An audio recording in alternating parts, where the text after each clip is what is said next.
It's another beautiful day in the Bay Area. Welcome to Shared Bites, a show about sharing experiences both inside and out of the gaming world. My name is Andy. I'm here as always with my buddy Justin. Justin, how are you doing today? I'm doing just better than ever. How are you? Really? Well, you said I'm you're doing great already, didn't you? I'm good.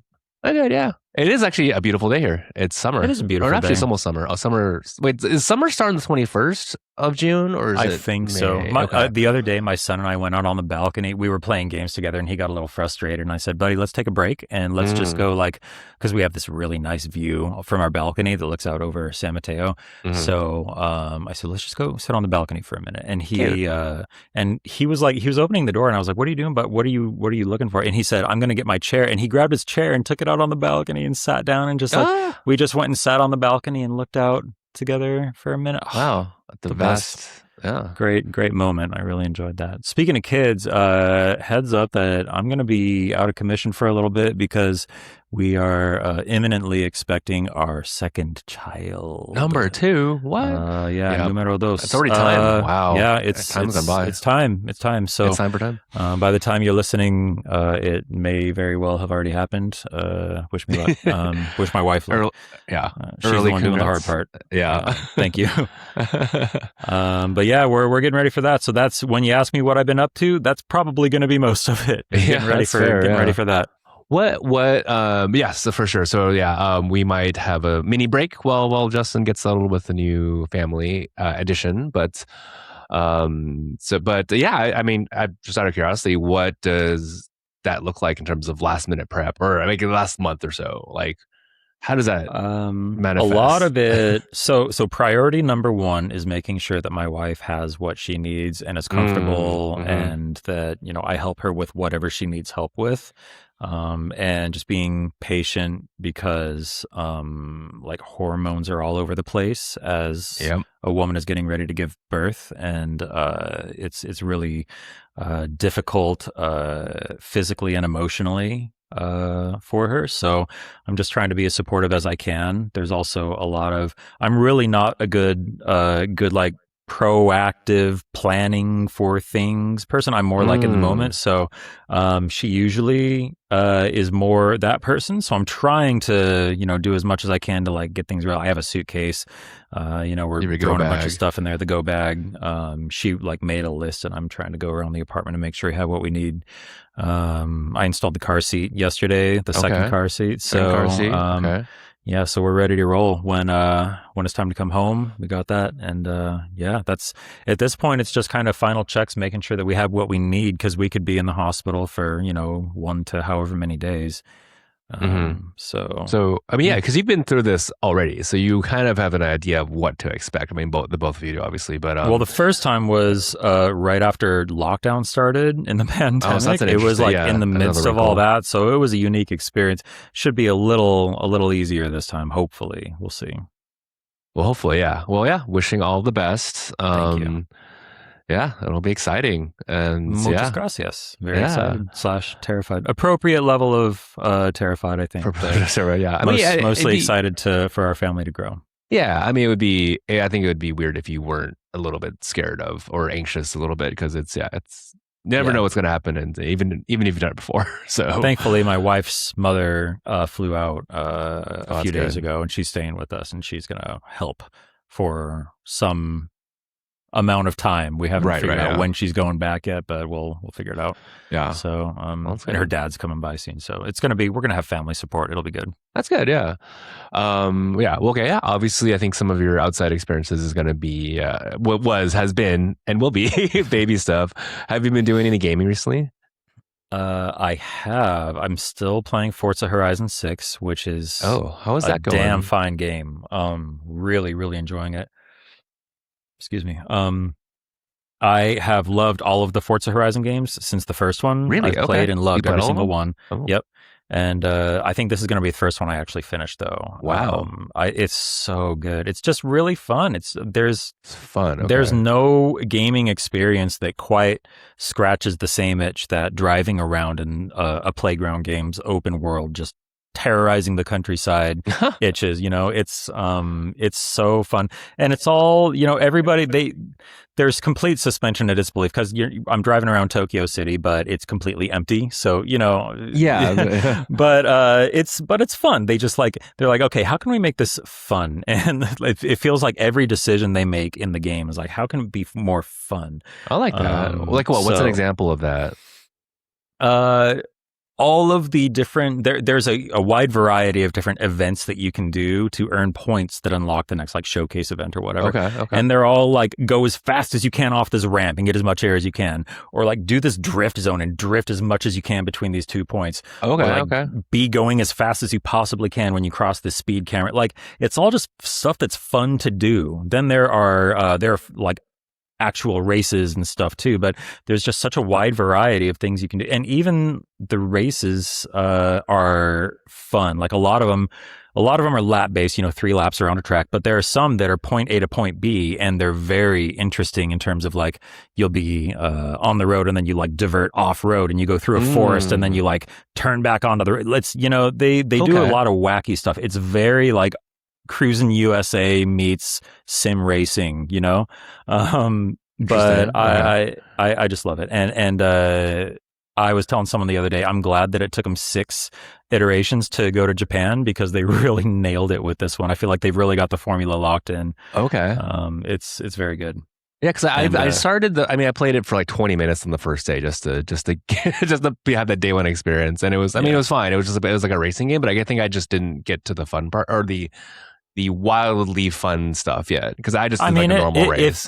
If you weren't into it from the get go, because those games open pretty strong usually, it might just not be your kind of. I'm also a sucker for a fun racing game. I love racing games. I've always, ever since like Gran Turismo 1, I've been a sucker for sim racing games. So the fact that this one takes sim racing but then drops it into an open world format, two genres that you wouldn't think would work really well together, and I'm surprised more people aren't doing it, but Playground really nailed it. How do you finish a Forza Horizon game? Is there like just a campaign where you just get X amount of... Well, I've never done it, but complete? I assume that when I do X number of showcase events, I unlock the final thing and, oh, you're the best racer ever. I don't know. Okay, because it seemed like there's a campaign, there's a story. I mean, when I started the game, there was like an intro with like these characters, and like you just get to Japan, and you borrow like your friend's car, and like you do this stuff. One of those showcase events that I mentioned, one of them is you're racing against a giant mech, like a giant mecha robot. Yeah, I saw that. That sounds fun. Because in Japan, they have the big Gundam. So they have like, in this game, they call it Chaser Zero, and it's like a big robot. But you actually race it as one of the showcase events. And it's just a huge set piece race that is like kind of scripted, but it's really fun the way that they do it. Yeah, just going back to that thesis of like everything is meant to be as fun as possible in this game. That's great. Yeah, no, I'm all right. Yeah, meaning to come back to that at some point. I do like racing games too, and it does sound fun. So yeah. Pro tip: teach yourself how to play in manual instead of automatic. It gives you a lot more control over the car and makes it a much more engaging experience.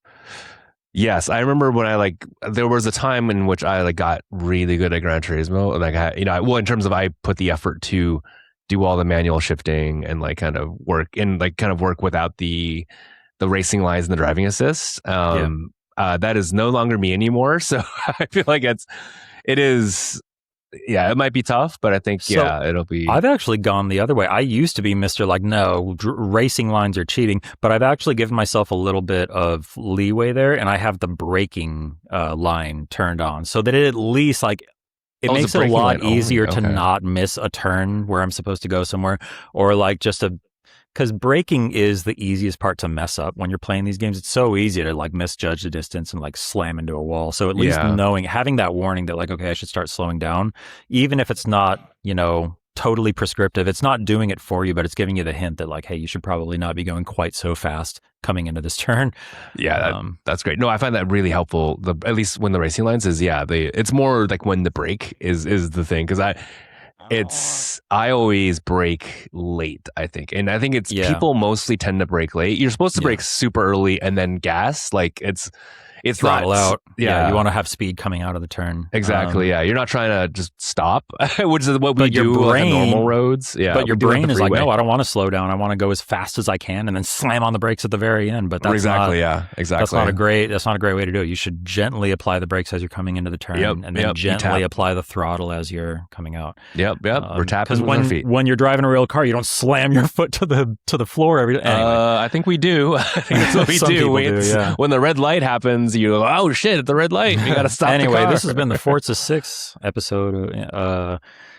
Great game, love it. I also have gone back. We'll talk about this later, but I've also they freaking got me back, man. I'm playing Destiny again. That's incredible, and that's unprovoked by me, because I think the last time we chatted was a week ago with our friend Gavin, and you, I think in that episode said you are out.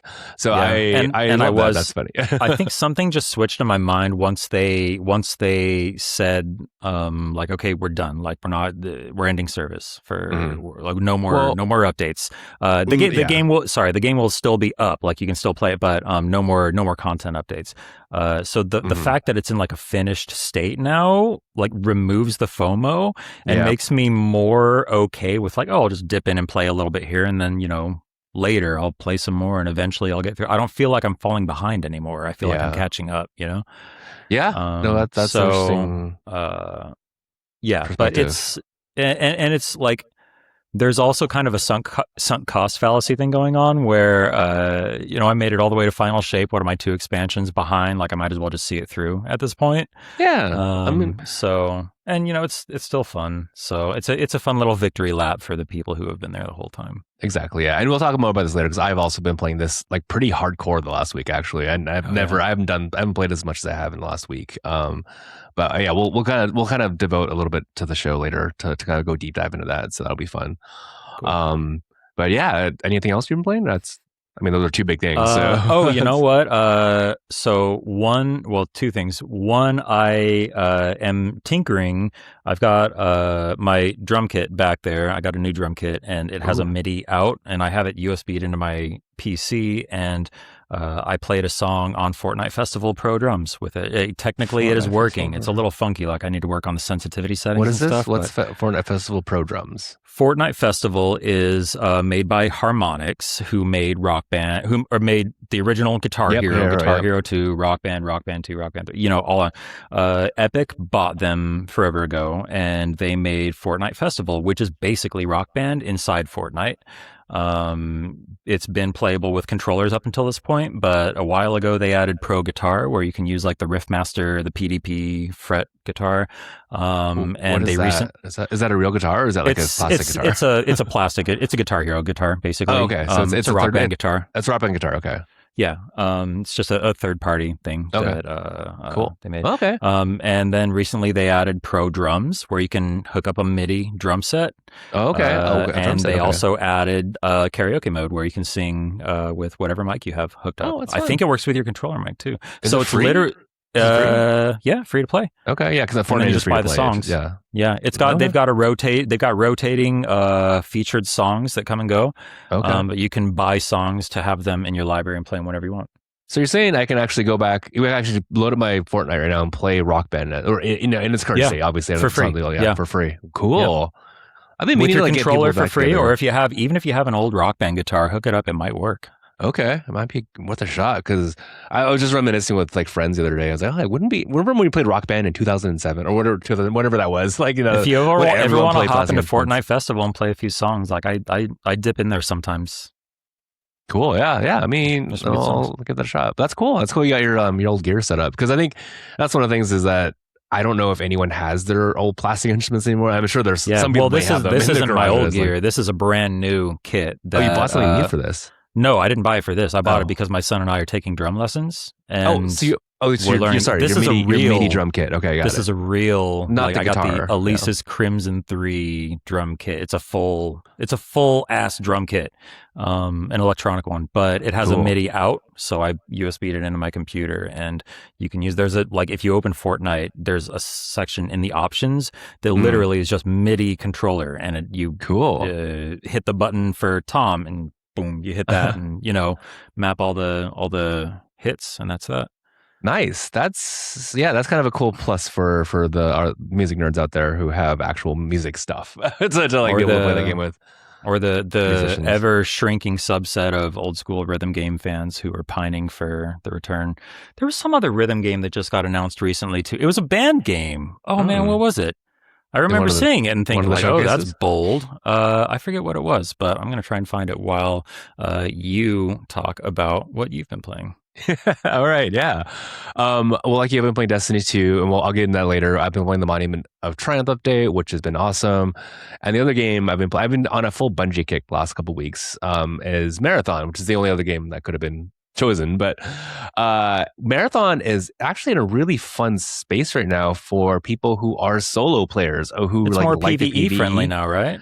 Yeah, so there's a game mode called Sponsored Survival. And it's basically you load in with a sponsored kit, which is free.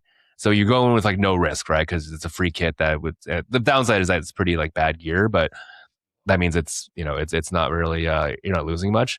But the cool thing is that this mode is basically one. It's only one player team that goes inside it in the map, and you have I think 18 minutes to do your thing, and then you have to exfil at after 2 minutes, 2 additional minutes.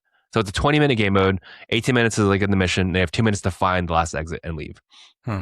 And this has been awesome because basically there are no other players in the map. So there are supposed to be rooks. So rooks are these solo scavengers that are you can load in as a rook. You can go like scavenge for gear. You can kill people if you want, but it's kind of hard because you're one person and there's usually a team there. Hmm. So hit or miss on if that how dangerous that is. It is like it does add an element of danger because you're wondering, oh, could there be someone around the corner? However, in basically 90% of the games I've played of this game mode, there's been no other people in it, and it's basically just all PVE. And so you're able to go in there and what do you want? You can do any contracts that you want. So that's kind of the big thing for me is that I've been able to complete the contracts solo. So you can actually play this mode solo. You don't have to actually fill. Interesting. So if you just go to your settings, you can say, "Hey, don't fill my team," and just glue it in by yourself. Hmm. And basically, yeah, and it's been really cool because you can just go on your own time. This is kind of the perfect use case for you because I know you like to play things on your own terms and hop in and out whenever you want to. And basically, yeah, as long as you have 20 minutes, you just get in and you play the thing and you leave. And Hmm. it's been pretty fun just to get progress. Because Cool. in Marathon, it's a really hardcore extraction shooter where if you die, you lose all your progress of that run. Basically, for the most part, Right. you get XP, you get all the stuff. But there's a lot of missions that you can only do if you exfil, and that's perfect for this because generally you will get out of there unless you mess up or you get randomly killed. Which I mean, for me, actually has happened because the bots in this game are not pushovers. Like Oh yeah. like they're pretty like difficult challenges on their own. So there's been times where I've had to try it a couple times, but then in that case, it's basically like a roguelike game. Essentially, it's a single player roguelike game. Oh yeah. But it's it's been awesome because I've been able to make progress. And the other thing I've been knocking out is that there's you can earn a skin for every time you exfil in a certain shell, which is like the character classes with each of the different factions. So what I've been doing is basically every day is seeing what the sponsor kit of the day is and just doing and making and just checking off the box of if I get all those if I've done it with each one of those characters before, which is kind of a fun little thing to do every day. It's like one or two, and I just finally finished all of them. So on over the weekend, so I've got all the skins unlocked for the sponsor kit. It's been kind of fun. So it's something you can play on your own. Right, we have Justin back. That was a fun little technical hiccup there. Yeah, pro tip, never try to mute your microphone. I don't know. My fault, I guess. Fatal anyway, I have not been playing a ton of Marathon myself. It hasn't hooked me in the way that it's hooked a lot of people, maybe because I can't commit fully to it. But I am really interested watching from an outsider because I'm getting shades of early Destiny when it was kind of watching the meta take form and seeing people figure out, lots of emergent gameplay happening. Did you notice over the course of the first season, did you notice the meta shift a lot? Or was there a point where people figured out like, oh man, people are starting to do this now?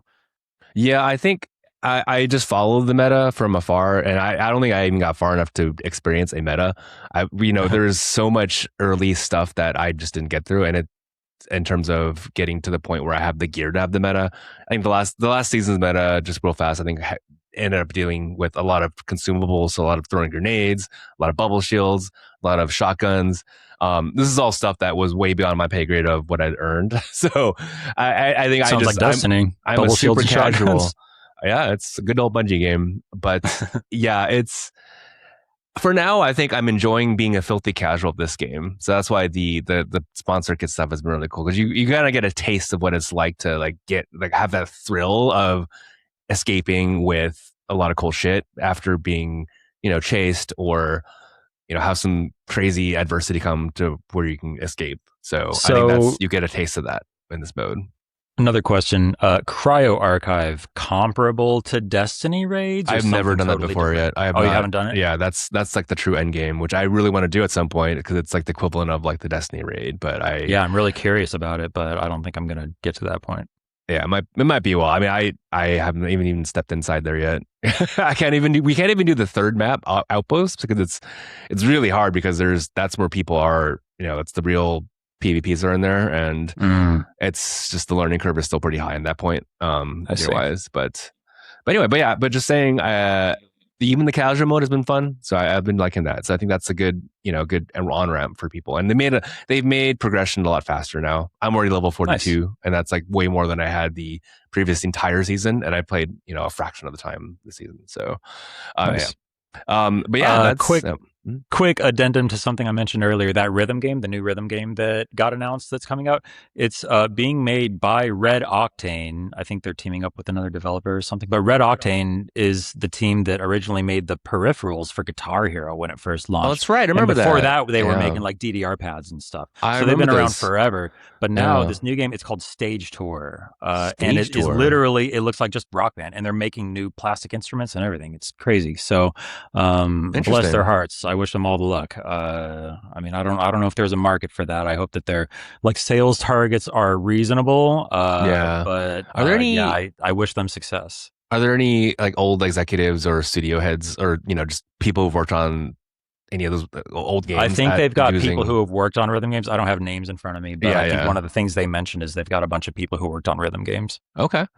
Cool. Yeah, my interest is piqued by that too, because I think we're experiencing sort of like a renaissance of classic gaming. I'm using it in quotes because we're a bit older now, but I feel like I've always wished for a renaissance of rhythm classic rhythm games with plastic instruments, because those were fun times.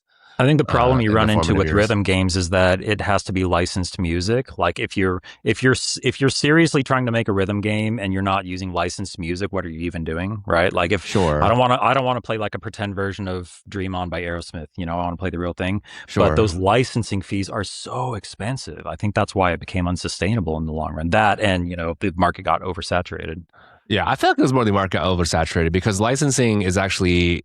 I mean, I don't have the numbers in front of me, but I think the way the Rock Band and Guitar Hero games did it was that they just licensed the song and they covered the song with their in-house bands. So for the first Rock Band game they did, but starting with Rock Band 2, that was no longer the case. They were licensing the actual songs. They got the stems, cut them up, everything. Yeah, but I'm saying it's cheaper to license the song itself in terms of the real song, but not the actual performance of the song. So the difference between Aerosmith performing Dream On versus licensing the song that's written by all the people who wrote that song and having the music be played by an in-house band. Right, and I'm saying that's what they did for Rock Band 1, and it was a very unpopular move. But it's the only way they could get the game out the door because they couldn't afford all the licensing fees with this unproven game. So then when Rock Band 2 came out, one of the big bullet points was, like all the songs, it's the real songs. They got the real performances. It's not covers anymore. Yeah. Because if you play like Guitar Hero 1, you'll note that the artist says like as made famous by Black Sabbath or whatever. It doesn't say by Black Sabbath. But starting with, I think I said Rock Band earlier, but starting with Guitar Hero 2, I think most, if not all, the songs were the legit songs at that point. And from that point forward, like if you're making a rhythm game, like they were licensing the real songs. Yeah. Okay. Well, I mean, there's a way back into by saving money by doing the first thing again. Yeah, I don't think people will take it seriously if it's covers of songs. People are going to be like, what is this? I can just go play Fortnite. Like I got the real song over there. Yeah, but I think well, if they have the money to license the real song in that sense. But I'm only coming from if it's from a studio perspective of saving some money because most of the song, the only thing that you can't that's kind of harder to replicate is the voice of the actual singer. But if you Yeah. the music itself is like as you're playing on the instrument, it's harder to tell whether Slash played it or somebody in the If you in get the band someone played it. who's really good at replicating, sure, but I mean, that's just, I mean, that was a stopgap solution when the genre was first trying to break through. Like, I don't think that players would accept that as like, I mean, I wouldn't want to play a rhythm game that's just covers, you know? I mean, but you're playing the actual song though, so that's why I'm as fun when it's what's the difference? You're playing the real song. It's as a guitar, like It's the only thing not the that's same. different. It's not the same. I'm just saying, if there's a difference between having that and having nothing, I'd rather have something where we could play I rhythm would games too, but again. I don't think the masses feel the same way. I don't know. I think there'd be a stopgap there if that was the main reason why people aren't playing rhythm games anymore. I think it's to your point. I think it's the other stuff. I think it's oversaturation. People are sick of people were sick Yeah, there are of lots of plastic reasons. instruments. All the investment, all that stuff. So. Yeah, but that's exciting. I do want to talk about some other stuff other than gaming that I've been doing recently, just to throw out some other entertainment options because we're out about sharing experiences outside of gaming too, even though we've kind of been a little gaming focused the last few weeks. Let's do something in television. I'm watching Widow's Bay, which have you read or have you seen that yet? Have you Nope. heard about it? It's really fun. It's a show on Apple TV about this mayor of this island, which is actually haunted. It's the island is home to many different stories of kind of horror stories of the past, like the boogeyman. There's a story of the boogeyman who lives there, or like the sea hag who's haunted the And then sailors. a team of meddling kids and their dog come and solve mysteries. Later, maybe that could be happening. I know I'm only halfway through the show, so I haven't finished it yet. But it is, it's gotten some really, really good reviews. Guillermo del Toro was really into it. Our friend Hideo Kojima just watched it yesterday over the weekend.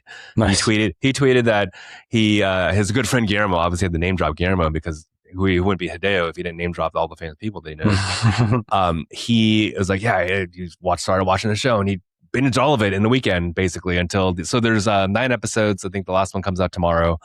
But it's very good because it's really funny. It stars Matthew Rees, and it's funny. But when they do the actual scary or mythological part, it's really well done. Like the serious stuff's like done straight. The funny stuff is really funny, and there's a lot of mystery too. So it's kind of mystery, suspense, comedy. And I guess horror. You can say horror. I know that I don't like to say the H word around you, Justin, because I know you don't like horror. But it's not really scary. It's just kind of like vibes. Knives Out vibes. It sounds like. It's not a murder mystery. It's kind of each episode has been its kind of own story. There's like something about the boogeyman. Okay. There's something about this pagan anthology ritual type thing. Yeah, but it's all connected. So I think so it's not really an anthology in that it's completely separate. It's all happening in the same island, but they show different people on the island. I guess different perspectives, different stories. And it's funny because the mayor is trying to get tourism for the island too. So the funny part, it's also like, he wants to like curry the favor of the New York Times, author or journalist that's kind of in town, and he wants to show them all the cool, like, here's the bar and here's like the restaurant and here's whatever. So it's kind of there's this good mix of all this stuff. It's been really good. I think that's highly recommended. I think I'm not the first to know this. I'm pretty late actually, so hopefully might be something you guys can watch if you have any downtime for the baby. We'll see. I don't know, man. We'll see. It's been a huge sports month. Have you followed? You're not a sports guy, but I'm not a sports guy. Multiple but finals. I was at a work event and we were at a team dinner, and it was not the final game, but the game where the Knicks ended up coming back from like 30 down, and they came back and won by 1 point at the very. I saw so you saw that. Okay, I saw that feel? That was nuts. Wasn't Holy it? Cow. Sports can be really good sometimes. Yeah, I mean, same. I was actually at a bar with a friend because I'm going to preface this by I have not watched a sports game in a bar in years. That's the part of my life that I don't really do anymore. I've actually been to more sporting events than actually watched the games at a bar. For me, it's like I'm either at home or I'm at the game itself. Mm. But we went to a sports bar. I was like, hey, why not try a new one? And we're about to leave halfway through the game because it was a blowout. It was like 29 points. Like, this is not going to be a really good game. We legged it out, and by the end, it was, oh my god, this is one of the greatest sporting events I've ever seen. I'm glad we stayed for this. Literally the greatest comeback in NBA Finals history. It was, yeah. It was really cool to be at a sports bar. So we went to a sports bar by the Chase Center, which is where the Warriors play in San Francisco. And so there's like huge screens that were like wrapping around the entire big building. There's like Nice. 35 screens. There's one of the situations where it's actual sports bar, and people went crazy. There was like so many Knicks fans, which makes sense since New York is the second. No, it's the biggest city in the country, and so there's fans everywhere. But that was awesome. And well, congrats to the Knicks. A well-earned victory. First 53 years. 53 years. Yes. Man, well, congrats to them. Congrats to all the fans who are celebrating extra hard right now. You deserve it. I think that's the biggest one. I think in sports, or at least in basketball, like in terms of tortured like sports fans. There's a lot of teams that like them in a while. What, the Bears? I think they're one, right? Basketball specifically. Basketball specifically. But I mean, other sports there's definitely a lot more, but at least for the NBA. But yeah, those were incredible to watch. So I'm kind of following that. The Stanley Cup Finals have been amazing. I don't know, you probably maybe know more in hockey. But sounds like you keeping up a little bit with those, but not as much as I probably should be. Yeah, no, I've been watching all those games too because they've been pretty exciting. I mean, the last one was kind of. So the Carolina Hurricanes won yesterday. Is it tied now? No, they've won this. They've won the cup. It's done. Oh, it's over. Dang. Yep. But the last game was in Vegas. I think they beat them in Vegas. So yeah. Oh yeah, you would be a Knights fan because you were from Las Vegas. Whenever the Knights are playing, we cheer for them. Unless the Sharks are playing, in which case we are happy long as everybody's having fun. That's a cop out. That's what Elmo did, and they're parading Elmo's head in New York right now because Elmo tried to both sides of it. Did you see this? Yeah, no. Elmo was trying to tweet out that Elmo hopes both teams have fun. And the New Yorkers were like, no, you have to choose a side because Sesame Street is in New York. So technically Elmo should be a Knicks fan. And so they've been giving Elmo crap for not doing anything. And I saw after the Knicks one that someone had Elmo's head on a pike with a sign that says traitor. To be fair, all Elmo had to do was, I mean, I think even they had Cookie Monster today tweet out that I can teach Elmo how to choose a side. That's funny. So don't do that. Don't be Elmo. Pick a side. You can't both sides it. Well, okay then. When both of those teams are playing, my son cheers for the Sharks because he's from here. I'll cheer for the Knights. The Knights will be my number one team. Sharks number two. But I reserve the right to change my mind when I'm at a Sharks game. Yeah, I mean, I've cheered for teams like if my actual team isn't there. Like, yeah, you can have a rooting interest for that specific game. I also don't actually care enough to really that's fair. Die on this hill, Yeah, you would have to. I think I grew up in an era where you kind of had a team and you like had to cheer for that team because that's what you were born into, or that was the city you lived in. But nowadays, I think people have many different reasons. But I will say it is more exciting when you have some diehard fans, or fans who have been fans for over generations in the same family, right? Your granddad was the game, or your your great granddad had season tickets. They brought you to the game when you were 13, and it's kind of a cool story to have some generational legacy like that. But but yeah, that was an exciting series. I mean, it's both those series at the same time was super exciting. It's sports summer. And I got the World Cup going on. Congrats to all the sportsmen. The World Cup's just started yesterday, 2 days ago. I went to baseball game yesterday. Keeping up with that a little bit. I can't care about soccer/football. I've been in the United States for a while. It's hard to really. Yeah, I know it's something that this country has not really historically been that much into. I think we'll cheer for the team if they get to a certain point in the playoffs, in the knockout round, as they say. So yeah, my son likes soccer/football, so we're watching it with him. Nice, that'd be fun. Yeah, I know this year just seems weird. I feel like it's so hard to root for FIFA because FIFA is so corrupt, especially with the way they've handled the whole world, and then in addition, with the way the country all the promoters in the United States have handled the ticket sales right. They've been gouging people on the tickets. They've overcharging. They bait and switch people's tickets. I don't know about Like that. all this stuff. Like yeah, like they like people have bought tickets that were supposed to like the front row seats, and FIFA like magically put another section in front of them. Then charged more for them. It's like stuff like that where like you think you got one area, but they they upgraded someone else, or they made up some magical Yeah, yeah. expensive section to bring more money in. So yeah, so that's kind of just a bummer. I don't know. It just feels like it's the vibes are off, as they say. So we'll see. Huh. I will say though, having walked around San Francisco in the last couple of days, people are out and about. There's the Muni's full, the trains are full. People Nice. going to watch parties. I walked by the watch party for the U.S. team a couple of days ago. Outside Chase Center, there was like just crowds of people out there. So it's yeah. So maybe this excitement is just it's bubbling up. It's starting. Maybe it's just not me, but we'll see after after the NBA and NHL finals are complete now. So there's nothing else really going on except for baseball. So and the WNBA. So we'll see. Cool. Sports. Yeah, sports is an exciting time. Go see a sports game. It's actually fun. Yeah, It's it is fun. like, We take my kid to go see like 3-ish hockey games a year, and it's always a fun time. yeah. Okay, I'll give you a movie. I just saw Disclosure Day by Steven Spielberg. It's his latest movie. Have you heard much about I heard this? it was good. No, but I heard it was good. It was really it's solid, really good. The best part of the movie is Steven Spielberg's direction.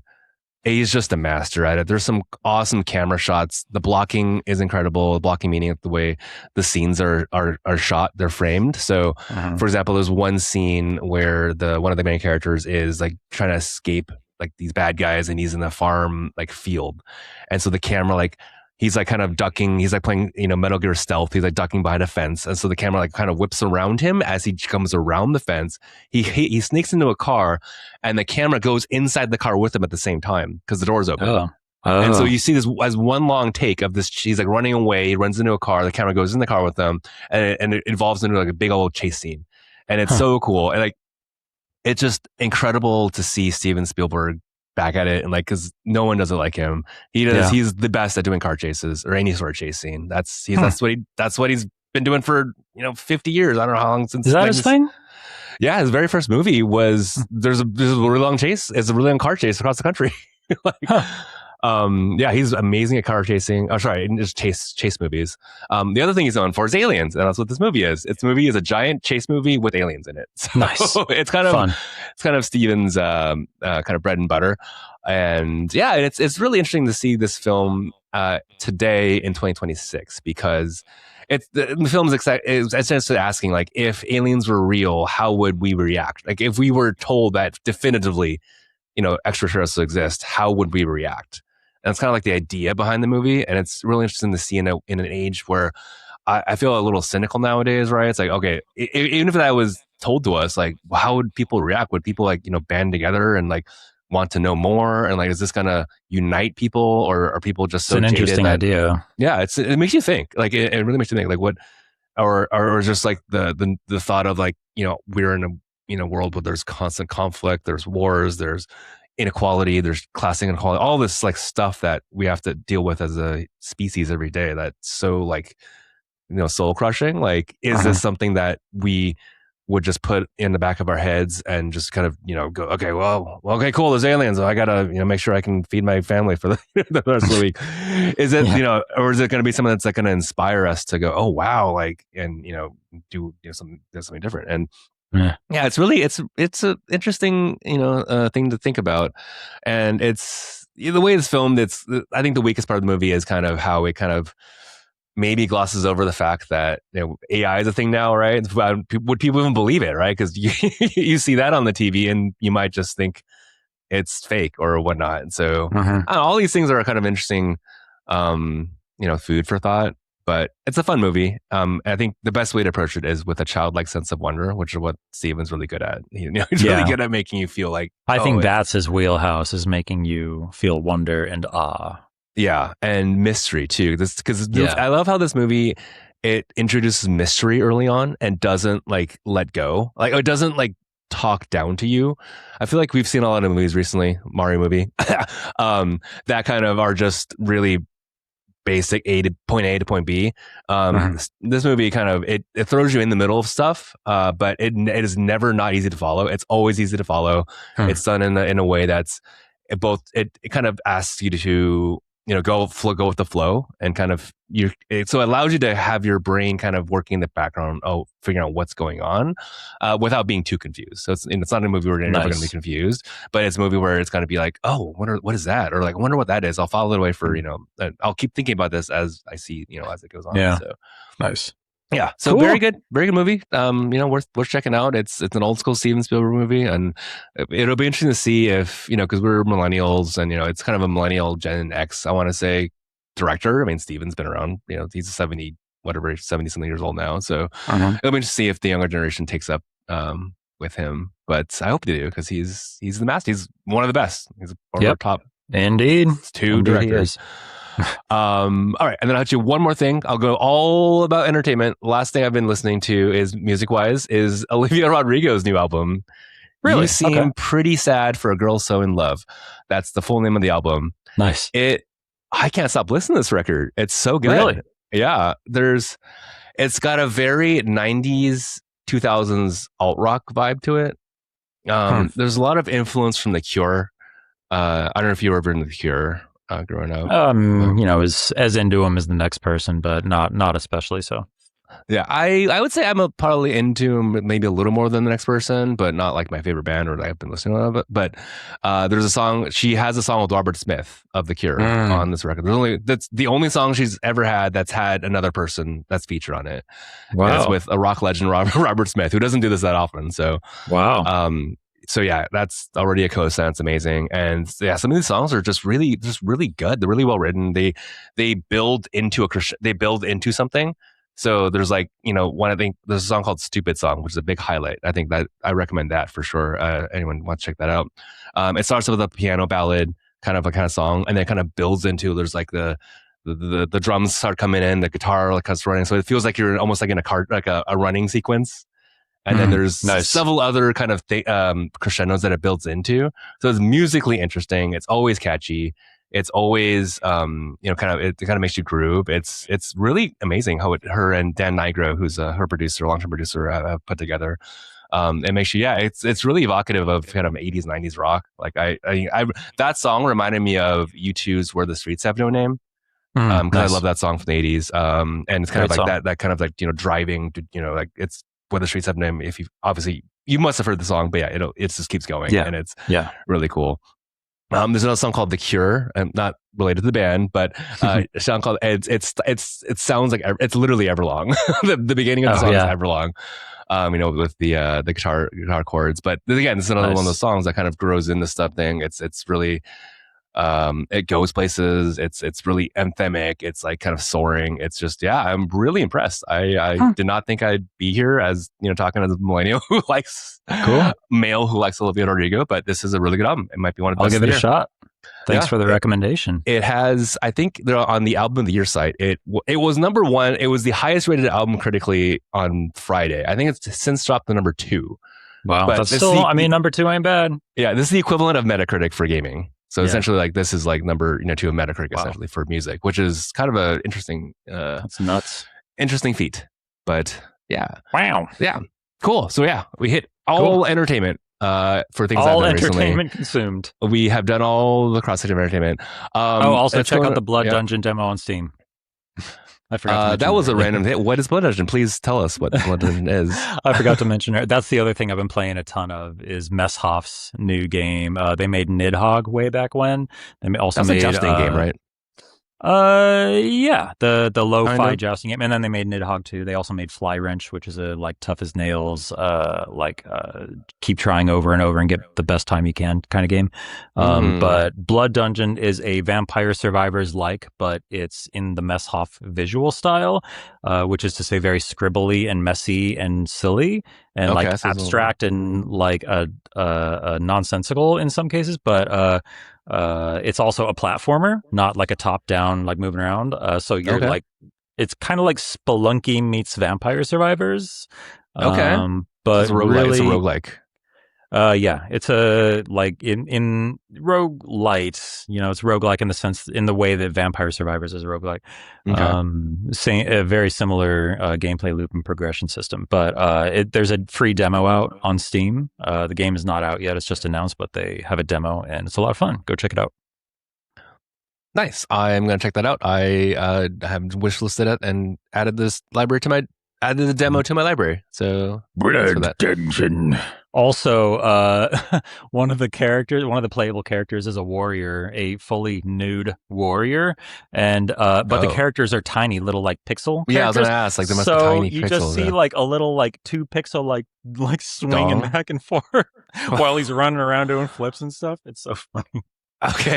It's That really good. sounds. It's Is just it silly? It sounds it's silly, but very yeah. silly. It's very silly.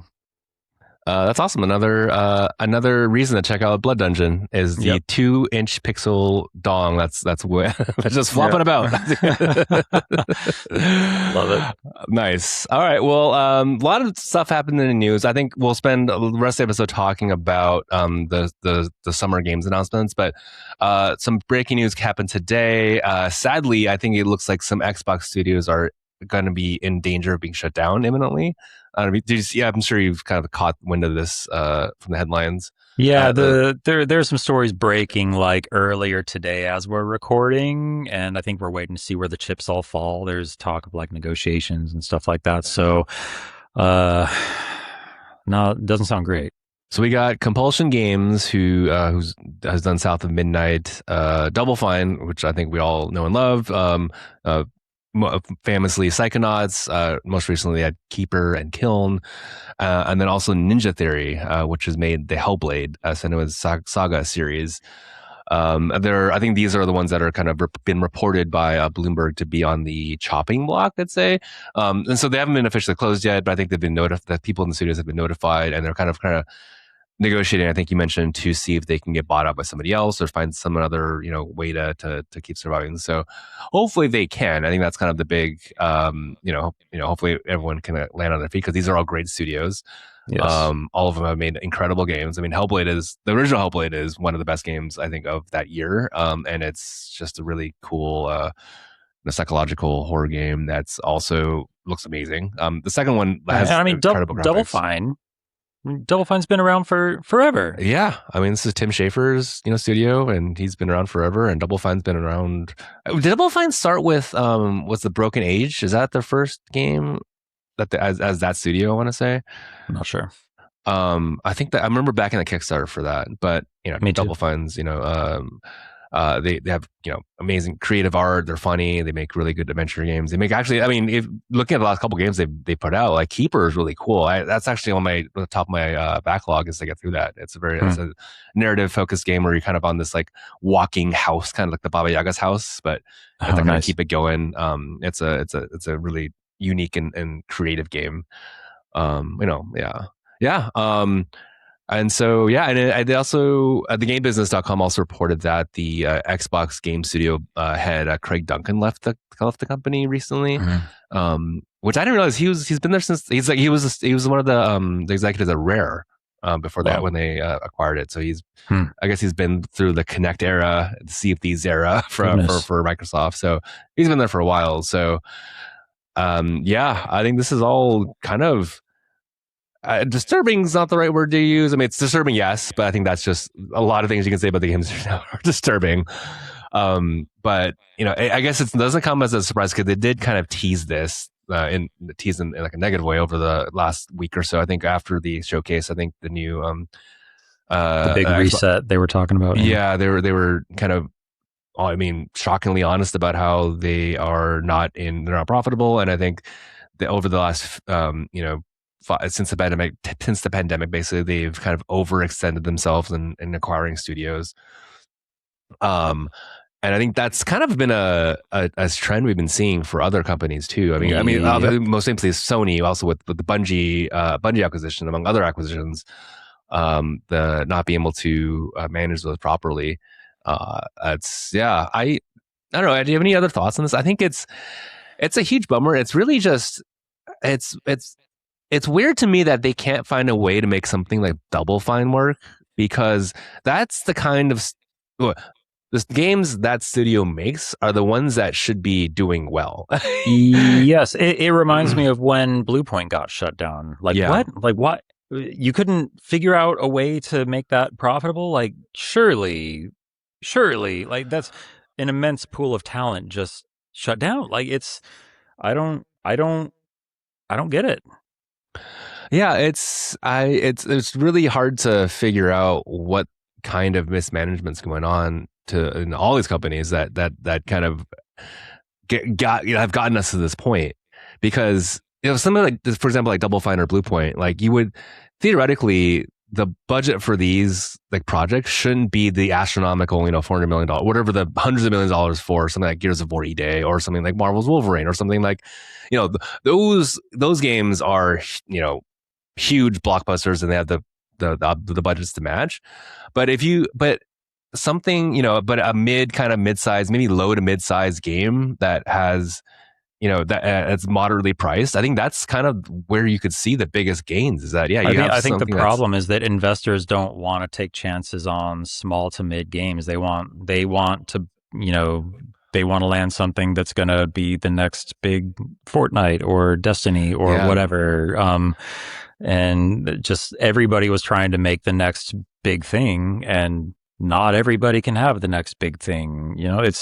There's not enough money in the world to satisfy all of the expectations coming with all of those investments. I think we're in the find out area. There was the F around era a few years ago, and we're now in the find out era, where there was a lot of hiring, like during the pandemic. I think you alluded to that a little bit earlier, some overextension. And now we've been seeing over the past few years just increasing layoffs. And this is the latest in that trend. And I think part of it is the new CEO of Xbox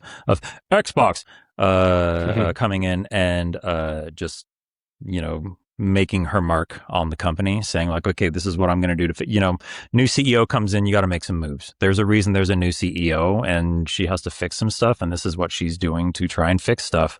And it's not great. I don't know, man. It's just a bizarre situation where, like the previous week, they had like a huge showcase, and we'll talk about some of the games later. But you have this like kind of big rah moment of, oh, like, Xbox is back. We got our exclusives. We got our we got our new 25th anniversary console. And then like the next week, you have Hellblade game, right? Yeah. They just announced a Hellblade game. They just literally announced Senua, which is another Hellblade. Yeah. Which is that's. Was it by Ninja Theory? Is that canceled now, or is that by a different team now? It's up in the air. I think that's up in the air. We'll see. I mean, it's kind of this news is kind of weirdly associated with that. But I think you're right earlier when you mentioned that everyone is chasing after the Call of Duty FIFA money, because that is what I think has led to a lot of this, is that when you expect every title to do that, that's unrealistic, because that can happen. Because like you said, there's only X amount of gamer hours and player hours, and people are actually interested in FIFA. Like you and I will never play FIFA to the extent we're spending $100. But it's one of the biggest games in the world, like revenue wise. It is, yeah.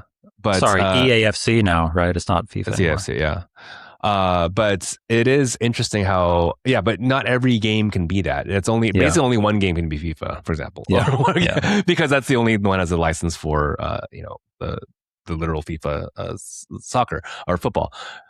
But again, I think the biggest opportunity with games now is like getting like a low budget, maybe even mid budget, smash hit indie game like Mina the Hollower, like Blueprints. Like Mina the I don't know if Mina the Hollower is a good example, because that's, they had a lot of time to work on that following the smash success of their first game. But point taken. Yeah, it's smaller stuff with more reasonable expectations is the move. Yeah, there's room for AAA stuff. There's room for the Sony level, Naughty Dog level, multi-million-dollar this and that. But not everything needs to have a multi-$100 million budget. Yeah, exactly. That's why it's really convincing me why these studios are the ones that they're cutting, is like, because these are the studios that will make those kinds of games. like the Yeah. Double Fines, like I mean, Ninja, I mean, Hellblade. I guess that's kind of a bigger, and that series is becoming a victim of bigger and better, because the original Hellblade was an indie title, quote unquote. I mean, it was a 6 hour game. It looks really awesome because it had the Unreal Engine 5. I think one of the first few Unreal Engine 5 games. But that was, I think, at the time, I feel like that was a relatively, moderately sized game budget wise, and it made enough. I mean, it was one of the bigger sellers that year. I think we had it for Editor's Choice and PS, and also it sold fairly decently.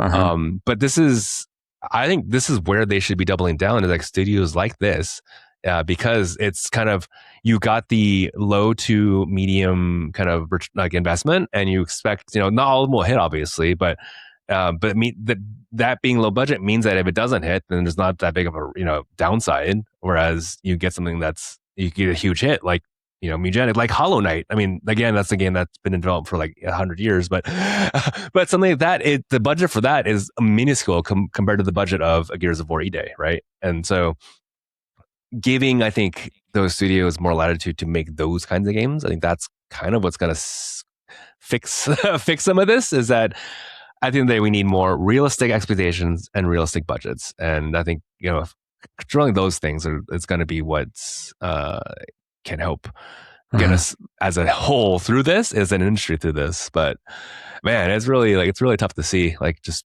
wholesale studio shutdowns. Like, it's just, Yep. why? Yeah. It's nonsensical, man. Yeah. But yeah, well, hopefully, hopefully those studios can find, some buyers, some savers, or, find a way to operate independently, because I think, yeah, it's tough it's tough industry to be in, obviously, but these are studios that have made great games. I mean, it's one thing if they were, poorly made games or whatnot, but these are studios that have made, high Metacritic scoring, Yeah, I mean, fan look at, what was it, loved. Tango Gameworks a couple years ago? Yeah. Tango Gameworks, right? Evil Within, Hi-Fi Rush, Yep. and shut down. Like, award-winning Hi-Fi Rush, No. and then shut down. Like, crazy. Yeah. I don't It's know, just man. really demoralizing when you see, like, good, like, company or studios that make good games, and they're rewarded with a shutdown because Yeah. somebody can't figure out how to Like, correctly what do you make the want business from side me? work. Yeah. I mean, to be fair, I mean, okay, I guess not to be fair, but just, yeah, I don't know how those games are made business wise in terms of the numbers, but maybe that didn't make sense numbers wise. But it's a shame, because I think, but to your point though, I think a lot of decisions have been made to basically put all the chips in on making live service games. That was a huge misfire in terms of anyone. I mean, a lot of companies that Everybody wanted to make the next Destiny. everyone to make. I mean, that's Destiny's. And now even Destiny's game. shutting down, or not shutting down, but ceasing content updates, Yeah, and that's also horrible mismanagement, because this is the one game that's actually still making money. It still has made money. It's still, the player count is at least 10 times what it was of Marathon, and yeah, it's just it's wild.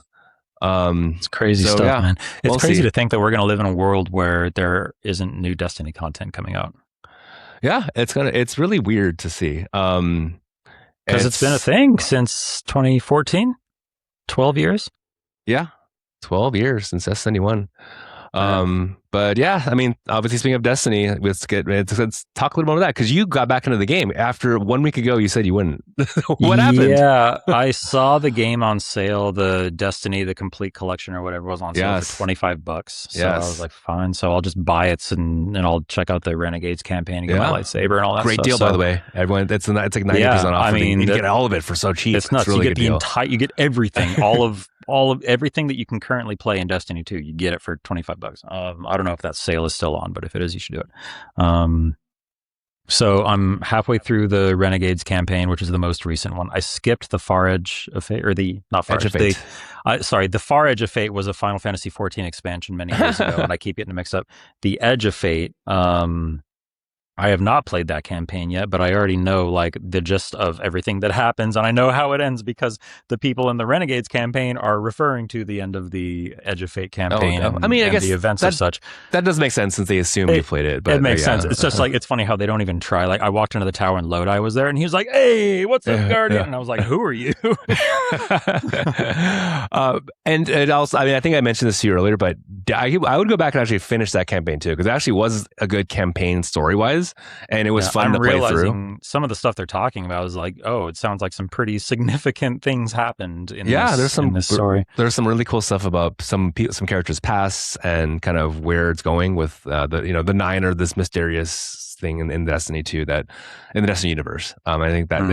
in that story it goes explores that realm, which is fairly interesting, I'd say. So yeah, go Yeah. back into that after you do Renegades. But but you're on Renegades though. So how's that been going? Yes. It's cool. I just got my lightsaber. So I think I'm Nice. like closing Praxic in on Blade, excuse the. us, Praxic Sorry, I've Blade. got my Praxic Blade. Yes, I got my Praxic Blade. It's fancy lightsaber, yeah. My Imperium. No, my. I went and did the Praxic Order thing. It's really cool how they are making it Star Wars, but not Star Wars. You know, Yep. clearly it's very much Star. It's literally the lightsaber sound effect, but it's a Yep. Praxic Blade. You know, Yep. and it's just like this thing always existed in this world, but Yeah. It fits, right? Yeah. for reasons that they explain, you haven't seen it until now. But like, oh wow, it's just like, and then like I was looking at your ship. It's an X-wing, literally just an X-wing, but it's Yeah. called the Renegade something or other, Whatever it whatever, is, yeah. Renegade Leader or something like that. And even like some of the camera shots they do, like the slow pan down, Yeah. or It's like classic Star Wars shot. Yeah. it opens on a space shot with a big ship kind of flying Yep. overhead. Like Yep. that's a classic Star Wars. They do like a side wipe transition The at one transition. point. Yeah. Yeah, so there's a lot of little. Even one thing I loved is at the beginning, there's a scene where some Imperium troops are boarding a vessel, or they're invading somewhere, and one of them hits his head on an overhang when he's walking by. That's a reference Forgot to about that, in yeah. Star Wars: A New Hope. In the Oh. original, way back Yeah. when, one of the stormtroopers, you can see and hear him bonk his head on an overhang when Darth Vader and the stormtroopers are boarding the rebel ship. That's So yeah, awesome. lots of attention to detail, lots of love, tasteful integrations of Star Yeah. Wars things into the Destiny world. It's been really Yeah. impressive to see how they're doing that, and they're just like playing it totally straight. They're not acknowledging it in any way. Nobody's like saying like, "Oh, that's a weird looking so and so." Like, no, it's just like that's what Yeah. this is. Well, Like, they incorporated the Destiny races into the Star Wars like kind of I guess mythology, right? So like the Cabal or like kind of the Imperium, like right? Yeah, and the Fallen are whatever they're called, the Tharsis. No, it's the Piker Gang. So they're kind of like the out like the I don't know, like the Jabba the Hutt kind of like Piker outlaws. yeah, and like that whole like Tharsis outpost area feels very Tatooine-ish. yeah. I think at one point they even call it like a hive Of or scum and something like villainy. that. A wretched hive of scum and villainy. They don't Yeah. literally they don't say a Oh, they say wretched a hive of scum and villainy, but they say one of those words. And it's like that's Yeah. a very conscious decision to use that word right there when they're describing this Oh place. yeah. Like, Oh, it's definitely yeah. lots of little nods to people who will get it. Yeah. But it's also not in your face and doesn't feel like product placement, which is a difficult needle to thread. Yeah, and I think that's the best thing I liked about this was that it's a Star Wars license. They got the license from Disney, so this is like an official. It's not like they're kind of trying to hack this together, but they're Yeah. doing it in a tasteful way that's not just cramming together two unrelated universes into one. They're not calling anybody Darth Vader. They're not calling anybody like Yeah. a Jedi. Like it's very well done. But there's literally like a stormtrooper outfit. It is 1-to-1 a replica of a stormtrooper outfit. It's like the Titan outfit, and like the Warlock gets a Knights of Ren outfit. Stuff, and they're they look exactly like, but they're called something else. They're not called the Star Wars thing. So it's good, right? Yeah. It's really well integrated. I think there's it's really hard to do a licensed property in another universe, like a crossover, and I think Bungie did a really good job with this. I was really curious to see how they were going to do that, because I was like, yeah, what is it? It's like a Star Wars expansion. How does that work? But getting into it and seeing how it's all integrated and how they're playing it, like, okay, that's if I was doing this, that's probably how I would do it too. It makes sense. And I'm having a fun time, and I'm very curious. Like the idea of like, I want to see what other little Star Wars references they sneak in the final act, going up to the climax of the story. Mm-hmm. And I want to see where that ends, and I want to get caught up so I can see whatever this big, special ending is. Have you seen whatever this new thing is? In the Tell new me about patch, tell me about this. What's the new thing? uh, There's like an so, actual ending now, right? Don't say what it is, but like yeah, so what's the backstory there? okay, so there's a Destiny 2's final content update was came out last Tuesday. It's called I think they're calling it the Monument of Triumph. That's kind of the big thing around it. Right. And it introduces like, I mean, it's one of the best updates in the game ever. I think the game actually needed this.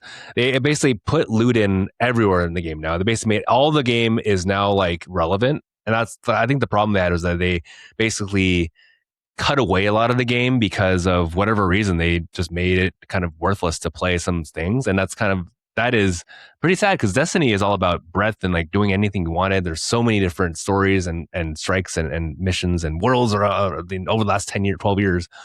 But they made it all relevant again. So there's all this stuff to do now. But basically, the gist of it is that there are a lot of triumphs you can do. So basically, you have it's like a victory lap tour of everything in Destiny. So you're doing stuff that you did, 10 years ago. So you're doing stuff that you probably already did if you played the game, but something that you haven't done in many years, so it feels fresh again. I don't know. It's actually felt really cool to kind of go back and do this one strike or do this one exotic mission like Presage, or the 0 hour where they got Outbreak perfected. All this stuff it feels like a victory lap. Nice. And so there's all these triumphs you have to do across all the different types of gameplay. So there's strikes, there's raids, there's dungeons, there's PvP, there's Gambit, there's replay of some of the campaign stuff, and there's stuff where you visit characters in each of the different locations that are on different planets.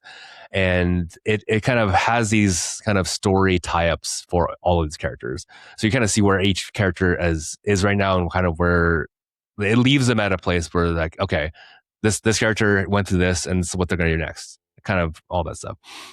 Kind of so like, this is the end of this character's story for now, but here's a hint of what they're going to be up to in the future. It's like what as they're going to do. They go off into the wild blue yonder. Yeah. Yeah. And none of this is really like, they don't say leaving like, things open-ended, I'm sure too. Yeah. There's stuff that's, because like in the fullness of time, there will be, we haven't seen the last of Destiny. It'll come back someday in some way, shape, or form. Hopefully. I think so. I've been thinking about this a lot, actually. I think we're going to see two branches. I think there's going to be a break where we don't see anything Destiny for a while because they don't want to go straight back to the well.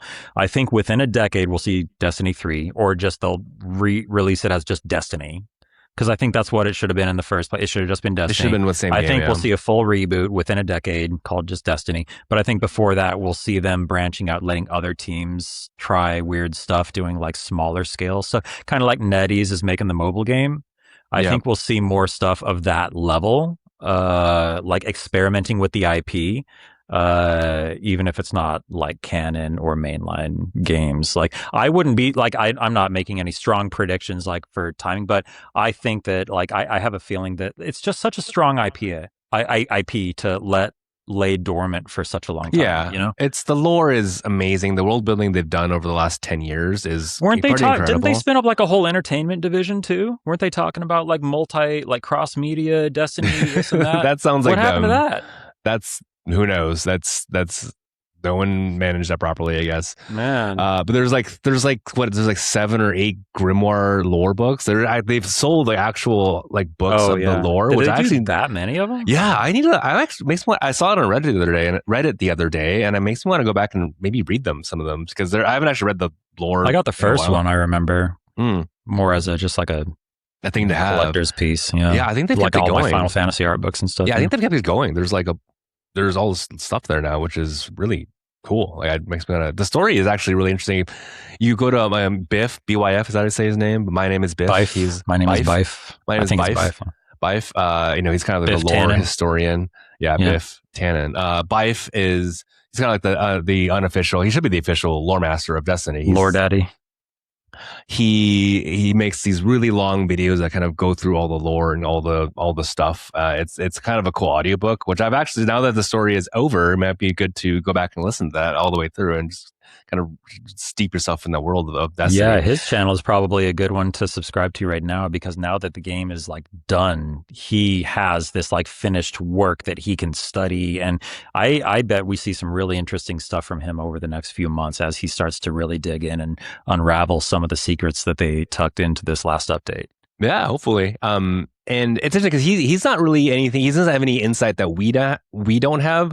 He's just really into reading all of the lore books, which again, like there's all these texts that are in the game that are basically optional to read. But I think they add so much more interesting context to everything that's going on in the story. So. Okay, so going back to your question, yeah. So if there's, and one of the tasks you have to do is you have to kind of see how your allies are doing throughout the whole solar system. And so once you finish 7 of those tasks, you can talk to Zavala, and that's like the kind of the ending of the game. Like they kind of leave. There's a cutscene that plays that is a pretty like kind of nice ending to the game. And after that, that unlocks a second cutscene, kind of like a post. I wouldn't go as far as to say it's like a Marvel, post credits cutscene, but it's in that vein in which it teases something that could have been in terms of where they were taking the story longer term. And it's really cool when you see this cutscene. It's kind of it's people online, Destiny fans online have been kind of losing their shit over this, because it's kind of going, oh my god, that's where they were headed. Like, how dare they not do this? It is pretty cool. I'll say that. I mean, you'll get there when you get there, but that was actually my priority this week, is that I wanted to make sure I got to those 2 cutscenes first. I still not spoil myself because it's gonna get out there. Yeah. It's already out there, but so wait, I've done a good job of how much do I actually have to do that? Do I have to like finish 7 categories of? Yes, 7 categories of the triumphs, and then you talk to Zavala. You can do. There's easy ones you could do. There's 7's a famous one for Bungie, but one of them is there's stuff like do stuff in the tower, like go score a goal, or talk to so and so. It's help sweeper bot sweep the floor. Those little things. Yeah, some of it like that stuff is in the first day, like while I was doing something else on my computer. It's not that it doesn't take that long to do all this stuff. It's pretty. It's very doable, very doable to do it pretty fast. So cool. I would say do that. If you come back to the game, maybe do that first, or maybe do that after you kind of feel like you've kind of acclimated yourself back into whatever you missed from the game. So maybe for you, I would suggest maybe finishing the Renegades campaign and doing the. I don't think I'm going to get to it anytime soon, because I'm not going to get to it before baby time. And once baby comes, I'm not going to be playing Destiny for a while. But I'll get to it when I get to it. Yeah. So I would finish do all the campaigns first and then do this. That's what I would say, at least. So don't do this like immediately. Yes, you could, but thematically, it does make sense for you just to do it all and get it right, so that I can fully appreciate where the story is going. Yeah. Right. Yeah. But any other thoughts on Renegades, or have you done the Lawless Frontier missions that are interesting? I think so. Yeah, I think I did some of those. So the ones where there's like an invader, and there's like, I've just been kind of doing whatever the thing points me at, and also like poking around, like, oh, let me go to the Pale Heart and see what's going on there and get another like exotic warlock bond. I don't know. I'm just kind of putzing around right now, and doing whatever the campaign tells me to do, because I'm, like you said, I'm trying to just like blast through the campaign for the most part, but I'm also like, oh, I wonder what's going on the moon. I haven't been there in 4 years. That's kind of what that's what the new update is for, is like going all back to all these places and seeing what's going on there. So I've gone, so I've popped some of the scenic vistas and talked to some of the characters and stuff like that. But they're referring to things that haven't happened in my game, so it's like, it's kind of weird stuff like so and so is dead and it's a problem because blah blah blah. It's like, whoa, okay. I mean you haven't missed that much. I mean, you only missed the Edge of Fate and Renegades, which both, those are probably like the least important in terms of story. I'm not really worried about it. Basically, I now know who the antagonist is of the other expansion, and I know that they're dead now. Yeah. Okay. Well, I asked if you thought it, because the game mode in Renegades is really cool, because it's one where you have these specific missions, right? So you got it's like a smuggle, bounty hunt, or Oh yeah, I've whatever. done a few of those. Yeah, Yeah, is I that kind think of I cool? It's just like, wasn't quite sure what I was doing. I was like, oh wait, is this the next campaign thing? Oh no, it's like a weird. Is this must be like the seasonal activity thing or something? So yeah, I did the thing not quite realizing what it was. I thought it was just like the next part of the campaign, yeah, but well, that's so how seamless it was that you felt like I'm you were. realizing that it's just having me do these activities in between story missions, and Yeah, they're like so dropping little bits of story in between them. oh, that's nice. Yeah, I mean, I played this last year, so I forgot. But I bring it up because there. Have you got an invader yet? Like, I don't there's think parts. so. Hello, doesn't sound familiar. Right. Well, in those missions, basically, it's these missions in Renegades are in the Lawless Frontier. It's in the Star Wars realm, and you do like a series of like mini objectives that lead you to the whatever the mission is, whether it's like take down something, a target, or smuggle some stuff out. But it's cool because during the middle of the mission, you can go in as an invader and you can kind of mess. You can PvP people. Like you can go kill people. You can mess people Oh, up. And I bring this up because this is almost like a marathon light. It feels like a little like the marathon team had a say in oh, this yeah, I because have done that.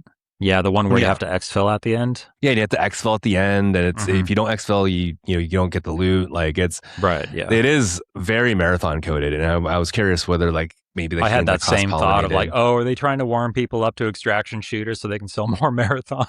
Yeah, I mean, keep in mind this came out before marathon, so but Yeah, it's I think that's what it was though. Is like I could totally see it as them like, oh man, we got to get people more into extraction shoot. Like I could totally see that as like a Trojan horse thing. Like we want to get yeah. people liking extraction shooters, so let's sneak one into Destiny. Yeah, but it's very like it's very subtle and there's low risk because if you lose, you just lose the time you spent. You don't lose any gear. Like it's not Yeah, like you yeah. do anything. But yeah, I thought it was an interesting parallel between the two games. Like, and it's actually pretty fun. No, so it felt to me almost like a Helldivers kind of vibe where they're not easy missions. They're like very doable, but they're not brain off missions. So you have to actually try a little bit to get them done. And having Hmm. the other players in there is an interesting wrinkle on that. So just curious if you played that. But yeah, it's a great. Yeah, I'd love to hear your thoughts when you finish it. Yeah, I'll Uh, keep you updated. yeah, the thing I'm doing. So breaking news in Destiny World today. Someone found an exploit, and this is a very appropriate exploit for the game. Not exploit, sorry. Oh, It's not an exploit. It's basically taking. Well, it is taking advantage of a bug there. That's up right now. So with one of the new for the Titan class in Destiny 2, there's a new aspect for the Titan that lets him throw his Ward of Dawn. So what? you put the Ward of Dawn down and you can pick it up and Oh, you can sick. move it elsewhere. Awesome. So somebody figured out that if you set the Ward of Dawn and you shoot it full of crossbow bolts, so crossbows are a new weapon in Edge of Fate. So I you missed saw that. that. So it's a heavy Heavy. weapon, yeah, Yeah. crossbow that leaves a bolt that stays there. So normally you're supposed to go and pick up the Mm. bolt afterwards after you shoot the enemy because you're kind of scavenging the bolt.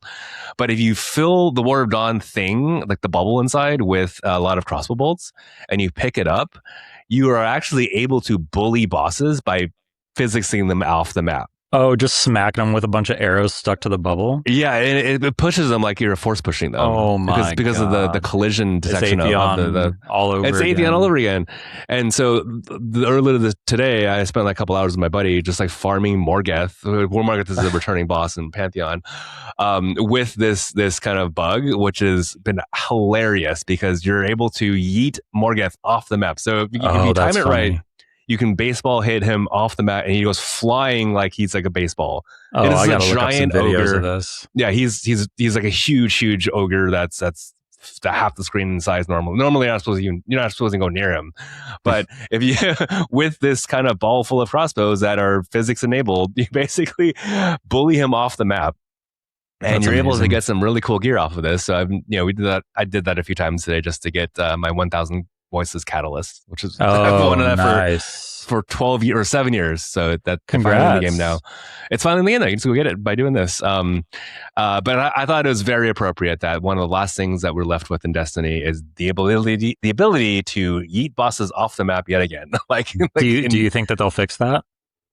They must. This is a very game breaking bug. Like you're not Yeah. supposed to be able to get this level of free gear for something very easy like this. No, they'll definitely fix it, but it's just fairly appropriate that's kind of one of the lasting memories we'll have of the game is that we're able That's to just great. to kick stuff off the map. But yeah, fun. I mean, if you're I would say actually, if you have time in the next couple of days, do this before it gets patched because Yeah, it is very fun. I won't be able to. I'm not going to have time for that, but it's fun to hear about it. It's very fun to do. It's very easy to do too. So it takes like a couple minutes. Nice. Yes. All right. A lot of Destiny. It's fun, and the vibes are good actually. We've looked. The player base is in the Destiny subreddit is very happy with this update. Everyone I've seen talking about this game is so excited about it, and just feels like a huge mistake that they're shutting it down, or at least they're not planning any more content. But the player counts are the highest they've been in years. They got over 1 million players last week. It's wild how people are responding to this. It's kind of it's both heartwarming and also sad at the same time. I think that's kind of the vibes we're getting. So, but it is cool. I haven't played the game this much and enjoying it this much in years. So this week has been pretty fun, kind of taking that victory lap and seeing the new stuff they have there. The last it's crazy. It's crazy how I just like fell right back into it. If it's like riding, it's really easy to get back. Yeah, exactly. I booted it up and it felt like 10 minutes later, it's like I never left. It's yeah. It still feels so good to play, man. And like my build that was super broken 2 years ago is still super broken now. So I'm just like, I haven't changed anything. Yeah. I'm just blasting through. I'm not doing the legendary camp. I did one of the missions legendary just for kicks, and it turns out it wasn't that hard. So I might go back and do the rest of it legendary. Yeah. You don't have to anymore, yeah. But it doesn't really matter at this point. But yeah, I mean the power is fine, and yeah, you might get an exotic, but you can get the exotic other means too. Anyway, yeah. Destiny. It's like riding a bike.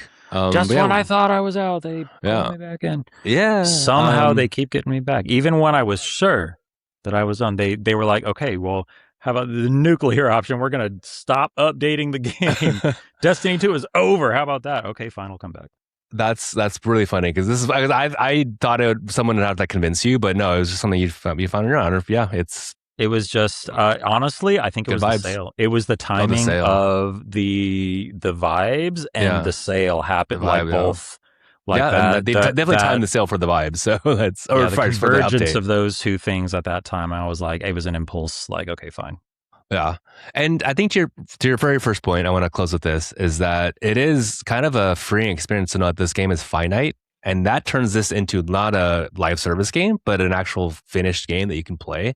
Yeah. And I think so now it's just this massive experience with so much content. Yeah. I was telling our fantasy league that it's like, I've been kind of making the analogy that it's like Crimson Desert, where it's this vast open world where it's very obtuse. It's kind of hard to figure out what's going on. But you discover your own path. There's so many ways you can play this game. It's not linear, I would say. I mean, there's linear like missions if you want to, but you can do whatever you want. It's not really forcing to play a certain way. Yeah. And it's really cool to play it now that it's finite. So if you never played the game and you'd be interested, this is a good time to start. I know it's ended, but that's actually a good thing in terms of it makes the game finite and finishable. If it hadn't ended, if this hadn't happened, I wouldn't have gone back to it. That's a fair point. I think I probably wouldn't have done this. I mean, I might have checked out the game, but I probably would have put it off even more because there's always like a put it off factor. So yeah, worth giving a shot and recommend. It's still one of the best games ever made, and I'll say that because it's been going on for over a decade, and there's a lot of cool stuff that's only possible in this game. So yeah. Well, speaking of new games, last week was a big week of summer game reveals. So the Summer Game Fest, it was basically not E3. We all miss the excitement of E3. I don't really miss working E3, but I miss the excitement of all this cool stuff being announced at keynotes. And yeah, we did a live react of State of Play last week, Justin. I think so. It's up on the YouTube channel on Shared Bytes. If you guys want to check that out from last week. But I figured, I mean, as we go in the baby season, we'll kind of get our our picks of what we liked from all the different showcases. We got a pretty substantial list here, so let's not go too deep on them, but maybe we can pick some highlights and talk more about them. I think I'll let you drive here, and I'll chime in with some of my thoughts on them. Yeah, we had. I mean, so we're going to go over basically just State of Play, the Summer Games Fest, the Xbox Showcase, and Nintendo Showcase, kind of the big ones. I'm sure there was a lot of other showcases throughout the whole week, and throughout the next coming weeks, actually. But I think these were the kind of the tentpole ones that we were most excited to seeing, and I'm sure many of you have already seen the shows.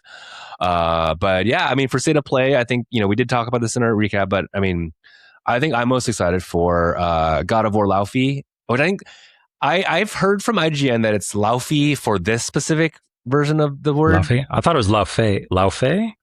I don't know. The Icelandic singer's name is Leve. That's how you say her name. But I heard that that's not how you pronounce this one. Yeah, I read that this is a different, I guess, different. It's just a different.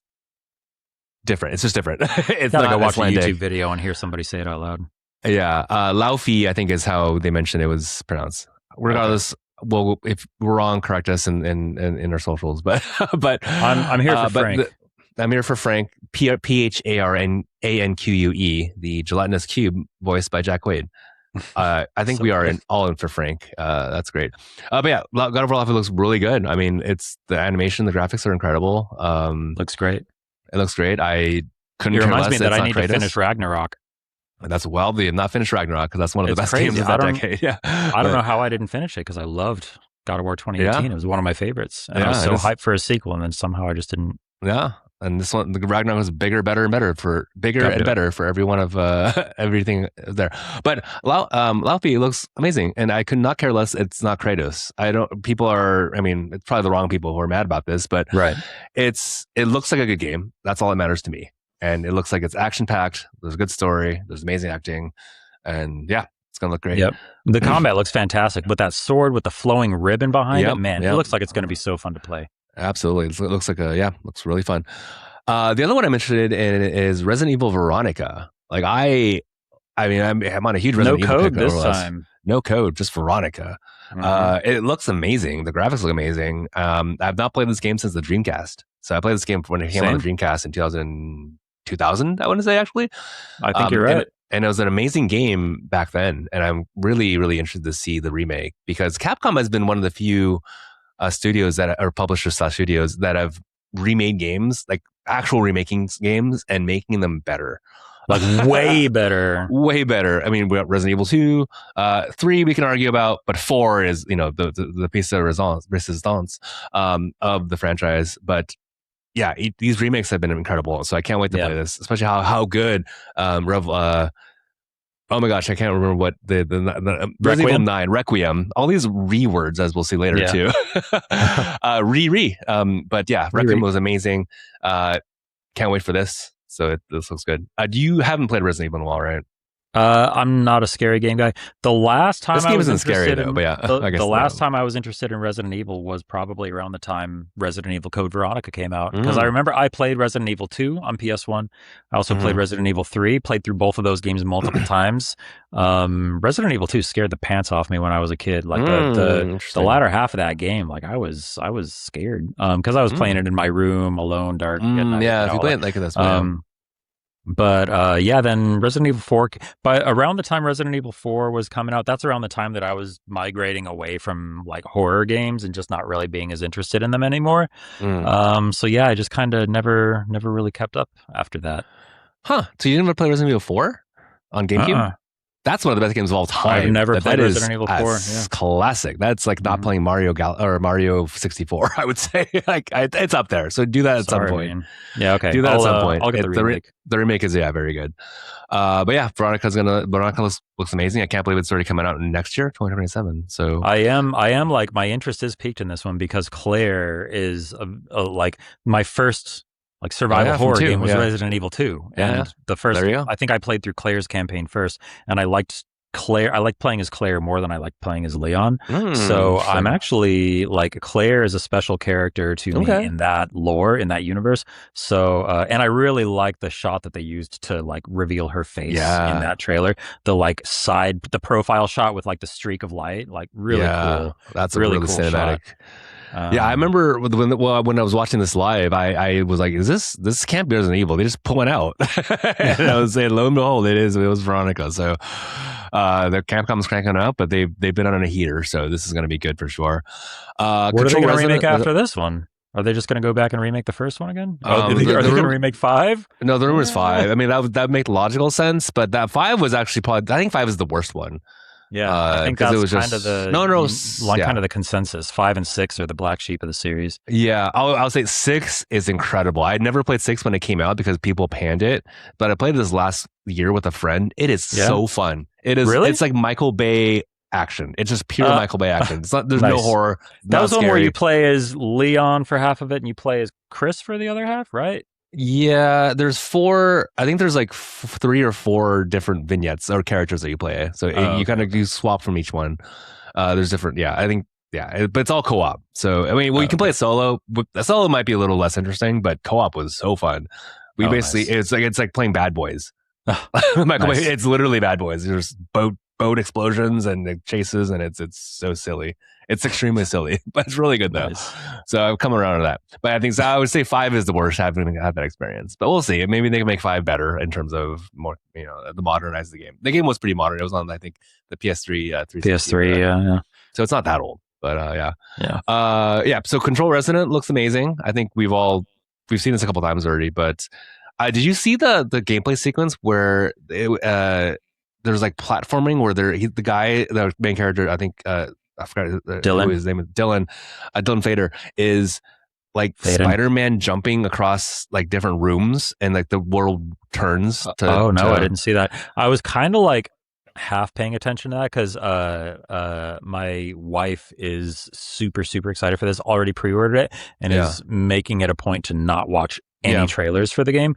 So I'm kind of that's rubbing off on me a little bit. So I was watching it, but also not super paying attention to it when I was watching it because I want to be surprised by that one. That's fair. Yeah, I actually didn't really pay attention either when they're in the reveal, but this trailer has come across my feed a couple times. This specific trailer, the sequence looks so cool, and Yeah. it's set to a really like it's set to an actual song with singing with Oh, lyrics. nice. I don't think it's like a famous Was singing. artist, A but song was singing. the song was there's actual vocals in the song. Nice. But it's really mind warping. It's kind of like it feels fluid too, though. It's like the John Wick. Actually, did you watch John Wick 4? Random influence, but there's a No, Hotline I Miami did scene not. in John Wick 4 where it's like Oh, top nice. down, but it looks like it's a top down view. But then he's able to kind of like grapple onto different walls, and each wall is a different room of a different house, and that's really Huh. cool. Oh, cool. You've probably seen it online somewhere. It looks great. Control Resident looks great.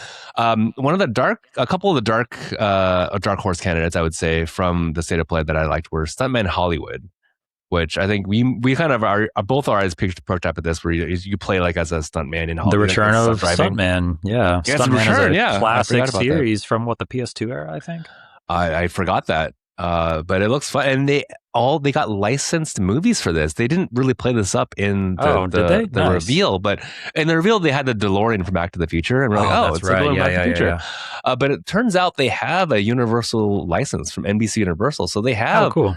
they're gonna have Fast and Furious, which is like it was like the one game I wanted to, or the one crossover, because it's what better fit for that than Fast Yeah. and Furious Okay. for Cool. driving really fast. They also had Jurassic Park. They didn't lead with this, like for some Oh, reason. wow. I think Man. all these got great. They'll probably do a lot of marketing with all that IP stuff down the road. They like in the road should, to yeah, launch. they should. We'll see a lot of ads for those IPs. Yeah, I mean, maybe they're saving it for some tie-in with the upcoming movie and whatnot. But yeah, but that looks really fun just because there's real IP that they can tie it in with, and because you're actual stuntman in Hollywood, so it's good to have actual Hollywood IP for that. So that's really cool. I'm excited for Until Dawn too. I love the first one. I think got like I don't know, people were giving it sevens at the time when it came out in 2017 originally, but I think it was pretty well regarded when the first one. Like I remember it being. Like I remember people being pretty into it, and then they came out with the Dark Pictures games, the anthology games, and those were all like good to great, but not quite as good as Until Dawn, from what I heard, from what I remember. Okay. I thought it was panned. This is all like secondhand. Like I'm just like you going from the hip vibes here. Yeah. But I remember like promoting those games as they were coming out, and I remember Until Dawn being pretty, at least in my memory, Until Dawn being well regarded. So I'm maybe we liked it. No. Curious to see why. Like, I'm curious why this is Until Dawn 2 and not another Dark Pictures game or not another, whatever. Why it's not called something else? Is this like, are they doing it just because they want to for marketing reasons, like put a 2 on it because it'll sell better? Or is there are there connections that tie them together? Is this a continuation of that story? Well, no. Well, I guess to answer I think for your first question, because it's not a super massive game. So Oh, it's it's not? no, it's being developed by Fire Sprite. It's an internal Sony Oh, studio. that's right. Yeah, so that kind of that's probably answers your Dark Pictures question. Yeah. But I think they probably just threw a 2 on it because it's an established IP. Like it's got a movie out already. And the first game had Right. I Hayden forgot about the Panettiere and Rami movie. Malek. Like, they had some really really good actors in that went on Yeah. to do big things. Like, so maybe that's why they threw it on there too. But it is also like a silly teen horror movie where it feels like the teens are doing silly things. They're going to get slashed to death by Sure. X number of villains. But yeah, I'm excited for that. And then I think finally Marvel's Wolverine, which I think I'll let you talk about more. So I think you are super honestly, excited about this. That's the one that they were making a big deal about going into it. That was the one that they kind of marketed as the draw to get people to watch it. And they had a lot to answer with this, I think, because they haven't showed a lot about Wolverine since they announced it. Yeah, there's just some so we cutscenes, finally I got think. to see what the game looks like to be played, and it looks like it's going to be a lot more linear. It's not it's not an open world like Spider-Man. Yes. It's like a mission-based linear which I'm down game. for. I'm sick of open worlds. Like not everything needs to be an open world. I am totally down to see Insomniac try something different and see what their spin on that type of game comes out as. Yeah. And they've done this. Ratchet and Clank. They've done this before. It's yeah, but even Ratchet and Clank is more open-ended because you can still go back to other planets and level up your weapons and go find different areas and stuff. There's some open-endedness to it. It's mission based. You go places, you follow a story to different planets, but you can still go back and you can do other stuff too. No, it's just I think you can replay your missions, but I don't know this. To me, that's kind of what I'm expecting. Yeah. The point is that it's not like a literal open world where it's on one map. I don't know if I'm expecting it to be super linear. I would expect them to find ways to make people want to keep playing it. But I'm curious to see what that looks like. I'm sure they'll have a challenge mode or something, or a lot of and triumphs. How long is that campaign going to be? I don't know. I still have a lot of questions about just the overall structure of the game and how it's all going to fit together. But it looks appropriately violent and disgusting and visceral. And I mean visceral in the truest sense There's a lot of of the blood. word. Yeah, visceral as in there's lots of viscera flying around the screen. Yeah, it's very bloody. I think maybe they cranked that blood slider a little too high. But maybe that's kind of what they're going for. The whole overdoing it. Let's push that hard R rating. I don't know. Or M. Hard M rating. Yeah. I actually don't like the character designs. I think I mentioned it in the library act, but I did not like this of the realistic kind of look that they're given. I didn't like the Jean Grey reveal because it didn't look like Jean Grey. I know she has red hair, but she was wearing I don't know, a trench coat and a coat or whatever coat. It just felt boring. It was not like a superhero game. Same with Logan himself. I know much has been made about his shoulder hair or his arm hair. He just looks weird. It's like they tried to make a digitized version of Hugh Jackman of the live action X-Men movies, which I think as a video game, that's all, it's not, there's no video in it. Lean into the superhero, make it look like the 97 cartoon, make it look like the bright colors, the costumes, or even Marvel Tokon, the Tokon Fighting Souls character designs are incredible. You watch that video back to back of the trailers, and I was I'm way more excited to see the look of the Tokon than the Wolverine.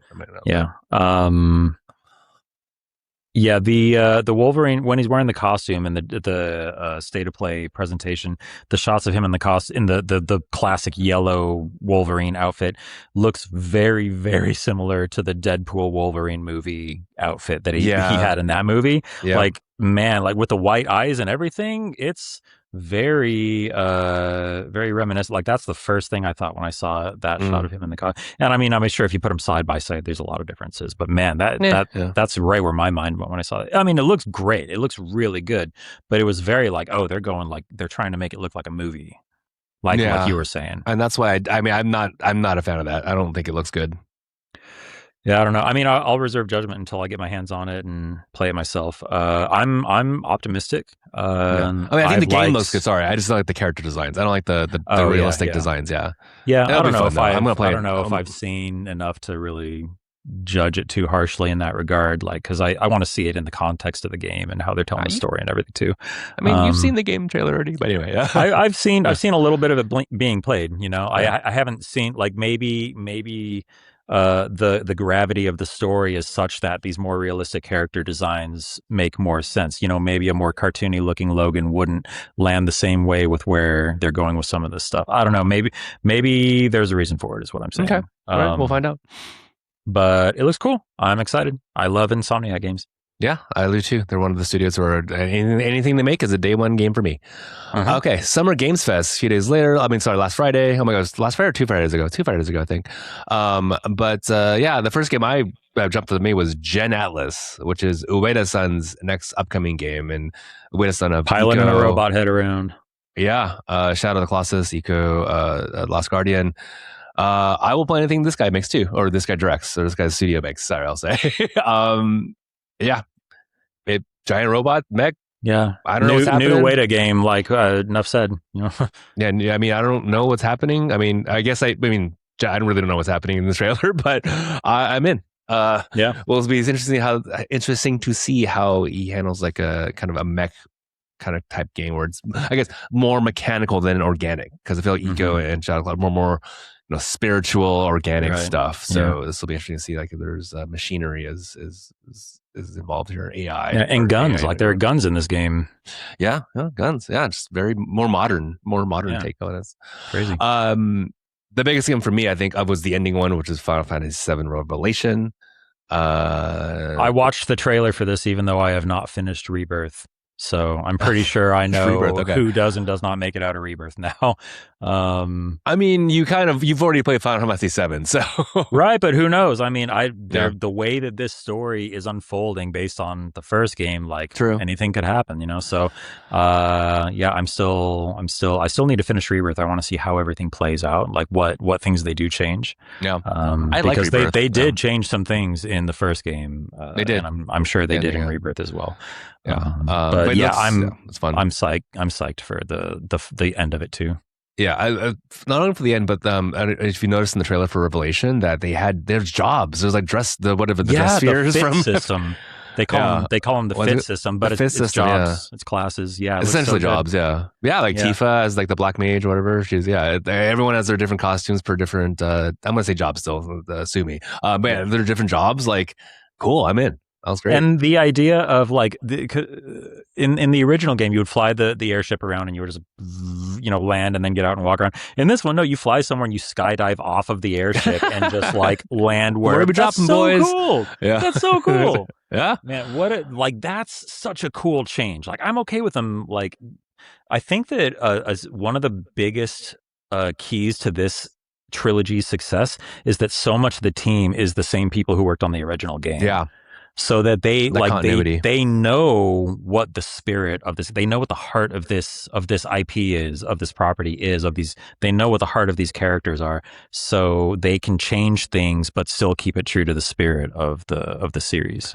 Absolutely. And I think that's what's keeping it interesting for me, is that it's not just a straight remake of the game. It's kind of injecting a little something different. It's like a remake / continuation, depending on how you look at it. Kind of, it's weird. Yeah. It's weird, but I actually like this direction they're going, because I originally was not. I don't love replaying things like exactly how they were. I think at this point, if we're going to remake something, let's kind of add a little more flair to it. So yeah, I'm in. Even though people may be purists, I'm not a purist. Tell me a good story. That's all I need. This FF7 remake trilogy, like, this is a once in a generation thing. They had one shot to do this, and like, it's something that has been way back on when the PS3 was getting revealed.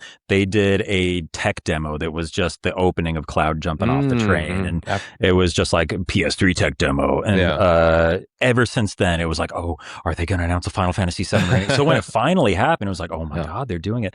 And so, like, the amount of pressure that this team must feel to get this right I don't know how they deal with it, but man, they're just nailing it. I think they're doing such a great job. Yeah.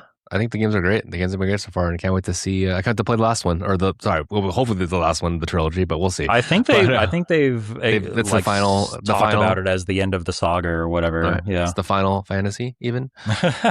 Um, okay.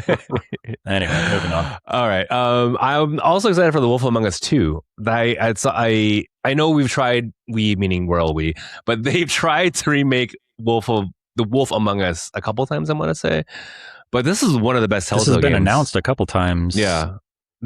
I love this Telltale series. It's one of the best. Like, Yeah. have you played this I really one? enjoyed that one. I actually did play through the whole first season and really loved it. Yeah. I forgot what happened at the end of it right now, but I was expecting season 2 though. I was looking forward to season 2. Very Yeah. And it's based off of the Fable comic graphic novel from back in the day, which I had forgotten about. But here we are. So lots of cool like dark takes on fairy tale characters. Yeah, it's fun. So it's both familiar and new at the same time. It's perfect. It was really good, really well written. So hopefully we'll see this. But fun fact: did you know? Last week we talked about Backrooms, right? The movie Backrooms. So the director of that Backrooms is Kane Parsons. He is famously 20 years old. I don't know much about how young he is. Did you know that he's the son of a Telltale games designer? No. Yeah, I didn't know that. I saw this the other day. Like he's like his dad worked for Telltale Games. Wow, cool. Like I think he did I forgot exactly what he did, but he worked on effects for Telltale Games. Nice. There's like a Facebook post of him like asking for help for his son. Like, hey, here's his YouTube channel. Can you help him? Recommend him stuff or whatever. Nice. It's really funny. Like that's where that. Yeah. Amazing. Fun fact. Also, Alien Isolation 2. That looks incredible. Another long-awaited sequel. Long-awaited sequel. I love the Alien movies. I love the Alien Earth show that just came out last year. Can't wait for more Alien. I played a little bit of Alien Isolation. That's a horror game. That is a hardcore horror game. I didn't play very much of it, but it felt like one that was like it was doing some really interesting stuff mechanically. So I wanted to check it out. Yeah. And I didn't get very far in, but like what a cool game. I'm glad that they're getting another crack at that. Yeah, I'm glad too. I cannot wait to see that. Let me take the next one. Yeah, I don't know what this is actually, so please let us know. This is a new open world racing game from the director of Forza Horizon 5. Ooh, 5. Okay. So new team. It's a story-centric open world racing game from Maverick Games. Story-centric? What does that mean? Like there's a whole story, like with characters and cutscenes and like drama and intrigue and all of that stuff. So turn my camera off for just a moment, but I'm still here. Like the Fast and Furious, but with kinda ish, but I think it's all more like I think they all had like UK-ish accents, so I think it takes place over in that region somewhere. But it had kind of like Guy Ritchie vibes to it. Okay. Interesting. Okay. But it seems cool. I'm into it. I wanna learn more about that. And then the other one that really caught my attention was Teenage Mutant Ninja Turtles: The Last Ronin, which is a beloved graphic novel series. I think that it was a limited thing, but it's like a whole story that where you play as the last surviving turtle and you're like on a quest for vengeance. So it's being developed by Platinum Games. It was revealed that's what got me excited at Summer Games Fest. Platinum Games is making this TMNT Last Ronin game. So that sounds awesome. Yeah, I'm very excited for that. I was not excited for another TMNT game because I'm a little IP fatigued, but the fact that Platinum Games is doing this and it's like this Last Ronin adaptation is going to be really cool. Like the art style for the graphic novel looks so amazing. It's got this like gritty kind of samurai, but it's with the turtles in there. I think did Kevin Eastman, the creator of Turtles, do that one? I want to say. I'm not sure. But don't know off the top of my head. His turtles are kind of more. I mean, he's the original creator of the turtles, and they look so more like just gritty is the word I'm going to use again because it's so like it's not the cutesy cartoon that we're used to, which I think is a good kind of like palette change from the more cartoony stuff. So it's a tonal shift for sure. Very dark and serious, both in presentation and subject matter. I haven't read the whole thing, but I kind of spoiled myself on it back when I first heard about what it was, and like man, it's cool stuff. It makes me want to go back and properly read it because I'm actually that too. I certainly did the story a disservice by just spoiling myself on it instead of reading through it properly. Yeah. Cool. All right. Summer Games Fest. So yeah, moving on to Xbox's showcase. This showcase had one thing for me basically, and it was Persona 6. Like Oh yeah. this Even though is they it. like, it was basically just an acknowledgement that it exists. Yeah. We didn't learn very much about it, Yeah, I mean, we got a except that the really, color is really, green this yeah, we got a time. lot of green, a lot of like, it looked kind of weird too. Like, it looked a little horror. I think I noticed some Yeah. horror elements into it, which I saw seemed a other people little calling that out too, interesting. which if you think back to Persona 1 and 2, those were much darker in It's tone true. games. It wasn't until Persona 3 that they started to go like big primary colors and all that. Yeah. And Evens 3 is pretty dark too. I mean, this In terms of subject the matter, subject yeah. matter. Yeah. But I think 3 is when they oh, started trying to make it super like stylish and yeah, fashionable and this the like style. start Yeah. becoming the Persona that we know today. hmm So yeah, it's interesting to see them going back to like more horror we'll see. I mean, roots. we don't really know anything about it. I mean, it could be Yeah, it could be just a bait and switch because we just saw like it was just kind of in the logo, like some yeah, that's true. imagery. And if There's you not think really back to the any, original introduction of Persona 5, the first announcement of that, it was just like some chairs with handcuffs Oh, connected to them at the I don't bottom. remember that. And Yeah. like, it was like, what is it? It was like a super weird vibe. And like, I guess knowing the story of 5, I can see how it ties, but not the Yeah. vibe that 5 ended up having. Yeah. Like It's not, that yeah. initial introduction is not the vibe that the No, game yeah. ended up being. Like that game starts with like really stylish, like heist in the casino. Yeah. It's like really cool, but it's nothing Yeah. about that. So we'll see. I don't think we got a date or anything, but it's whenever that's coming Yeah. out, it'll be I would guess awesome. we're a couple years out, but we'll We're a see. couple years. Yeah. Given that next year, the other game on my list was Persona 4 Revival, which is set for February 2027, which means that we're going to get an FF7 game and a Persona game on the same month or the same, like, I guess, quarter. Let's say I'm going to generously say quarter. I can't That's believe just, it's three in a we're row. getting a remake of Persona 4. Well, we're getting the Because- remake of the game. I mean, the Persona 4 Because Golden there was was, I guess, Persona 4 Golden on Vita, which was a Yeah. remake of Persona 4. It's like the extended version of it. You know, it's like the Persona 5 Royal. It's like Or they it's always like a do like remaster. Sorry, they always do like a director's. So plus I'm gonna use version. director's cut, yeah, of that. So this is kind of what they did with Persona 3. I mean, they did the Persona 3 remake, which Reload. Yeah, Reload. Sorry, yeah, all these rewords are really tripping me up today because there's so many of them.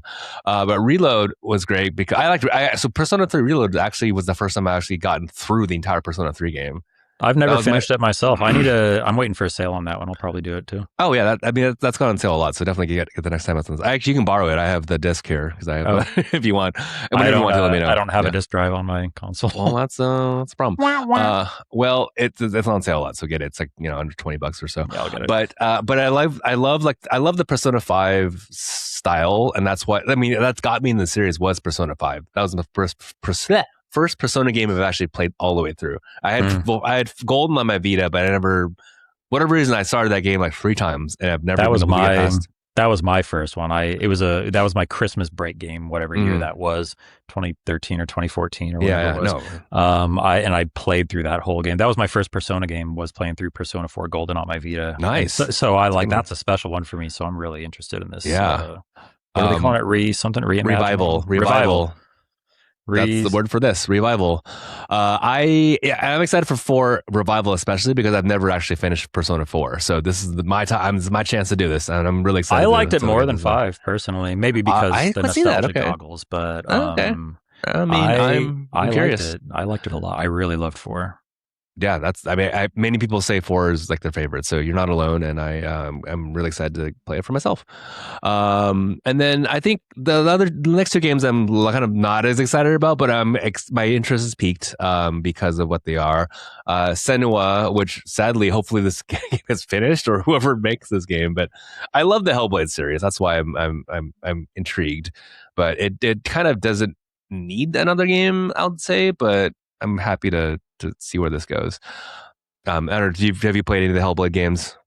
No, it was one of those ones where I was like, oh yeah, I should probably go check that out because I heard such amazing things, but I never got to it. It looks amazing. The graphics are amazing. I heard the audio design specifically is really good. The audio is also amazing. Yes, play with headphones, get 3D sound or the 3D, whatever 3D sounds for your platform is. Really cool. And I'm gonna say I put this as a late edition, but I'm actually curious about Halo campaign Evolved. because it's much of the promo material has been shot on a PS5 Pro, which I find hilarious. But obviously, this is pre new Xbox CEO. What But a world. I'm curious because I mean I've already played so many remakes of the Halo campaign, but I think this one actually has 3 new missions. It's on PS4, sorry PS5. It's got I think yeah your typical co-op, but in different skull modifiers. So this is akin to Destiny. You can modify the game.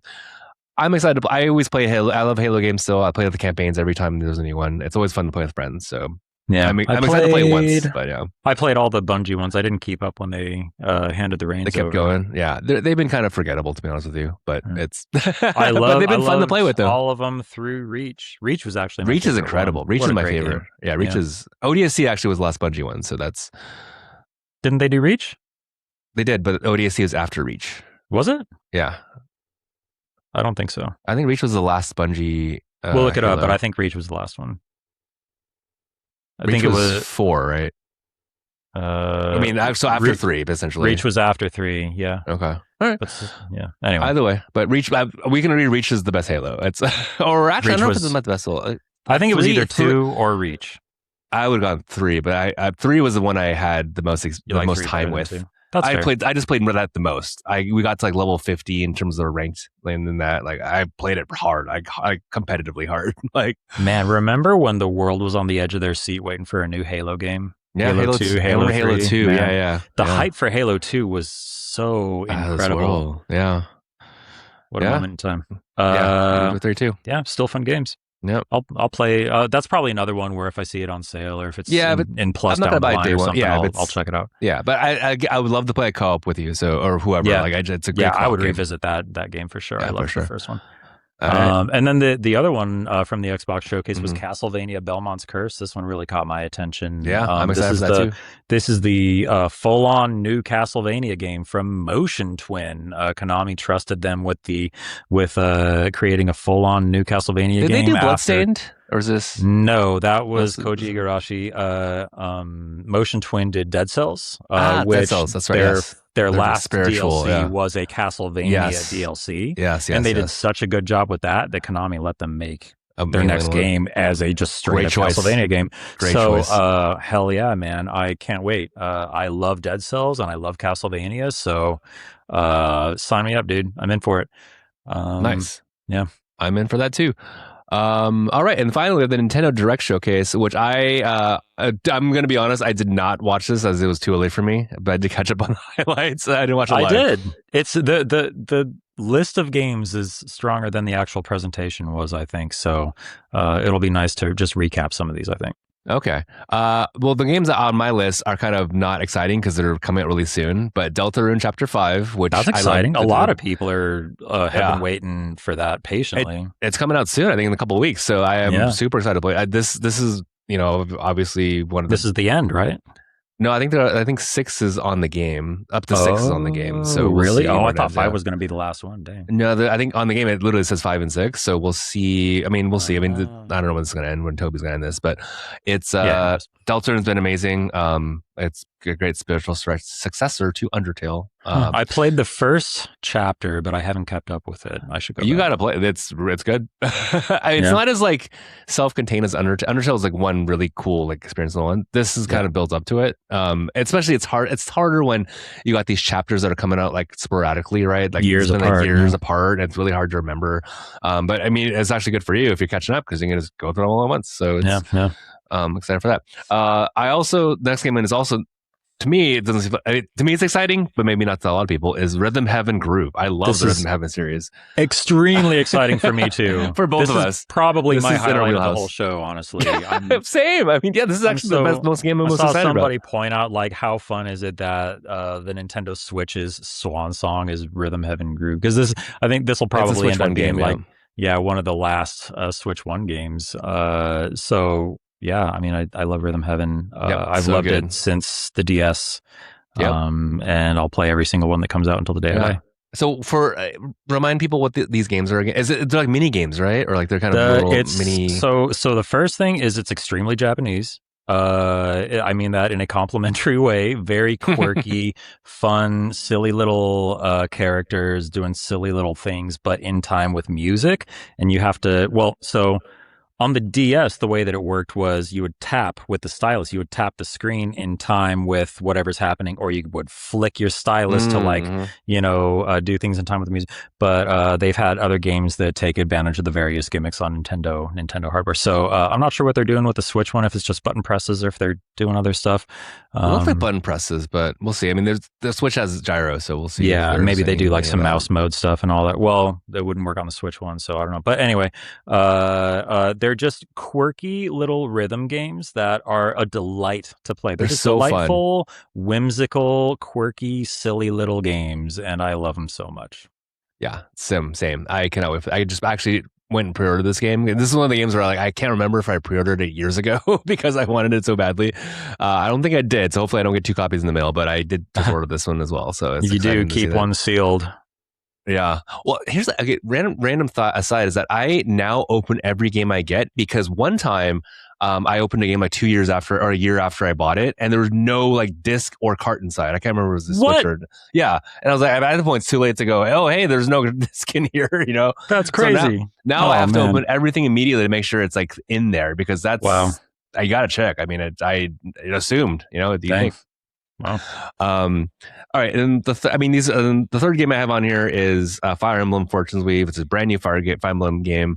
I loved Fire Emblem back in the day on my Game Boy, on my all my Nintendo devices. I'm going to say all the devices because it's been on most of the platforms. I'm actually not too. I like the series and I want to play this, but I'm not like chomping at the bit to for some reason. I don't know about you. Are you excited for this at all? Do you? I have tried like 4 times to get into Fire Emblem. I just can't do it, man. Really? Like I remember like Awakening seemed like it was going to be the one, and I got that. I got the collector's edition. I was like, all right, let's go. And I played it for I don't know, probably like 5 to 10 hours, just like really pushing through, waiting for it to hook me. Yeah. It never did. I just never felt that drive to keep going back and playing it. And I know the last one had a lot more like interpersonal relationship stuff going on. I know that's a big part of the game. Yeah, that's what this one is. Yeah. Like the relationship building, it's got a little persona, like Link, whatever relationship Link building with this free time and stuff. So yeah, so I don't know. Yeah, I mean, I think I didn't love Awakening either. So this is why I'm not excited about this one. But I mean, I love the franchise. I love the strategy. Yeah, I'll probably get caught up in the hype and buy it, play it for 6 hours, and then move on. Yep. I'm might be the same, but I actually pre-ordered this one as well, so we'll see if I keep it. But nice. I'll play that. Good All luck. right, last game of the showcase. I'll let you take it this one because it's the only game of the showcase. Thank you very much. Well, I don't know. We'll talk. It's a big one, but they showed so little. So I mean, it's not that. The long rumored Zelda Ocarina of Time remake is real, and it's coming this year. It's coming to Switch 2, and they introduce it with a little setup, kind of the story of, as soon as they start telling the story, you're like, oh, this is Ocarina of Time, because it's like a boy lived in the Kokiri forest, and he was the only one without a fairy, and it's like, okay, so it's Ocarina. And then it just like shows like top down shot of child Link sleeping on the bed, and that's it. And it's like, okay, and then logo fade to black. Okay, game's coming out this year, you said, and that's all we get to see. Okay, all right. Yeah. I really would like to see more than that if it's coming out this year, but I mean, it's I'm sure remake. Show, obviously, it's a remake of what is pretty much agreed upon as the greatest game of all time. So, and it looks I don't know to if it's the greatest game of all time. I think that if is it the greatest Zelda of all time, even? I think I'm not saying it's the greatest of all time. I think if you ask, if you held a worldwide vote, I think that one would win. Is what I'm saying. If you had everybody in the world say what's the best game of all time, there's a very real chance that this one would be at the top of the list. It's a top 5 for sure. Anyway, it's beloved for sure. Anyway, amazing game. Remake of one of the most beloved games of all time. So it's going to sell like hotcakes either way. Sure. So they don't really need to show a whole lot, but they do need to make sure people know that it's going to be coming in a few months here. When is it going to come out? Are they going to go up against GTA? How funny would that be if they just came out? If that was the one game that goes I think up they should. GTA? They're kind of different Someone's knocking on my door. You keep the audience busy. I'll be right back. Hopefully it's not somebody it's dangerous.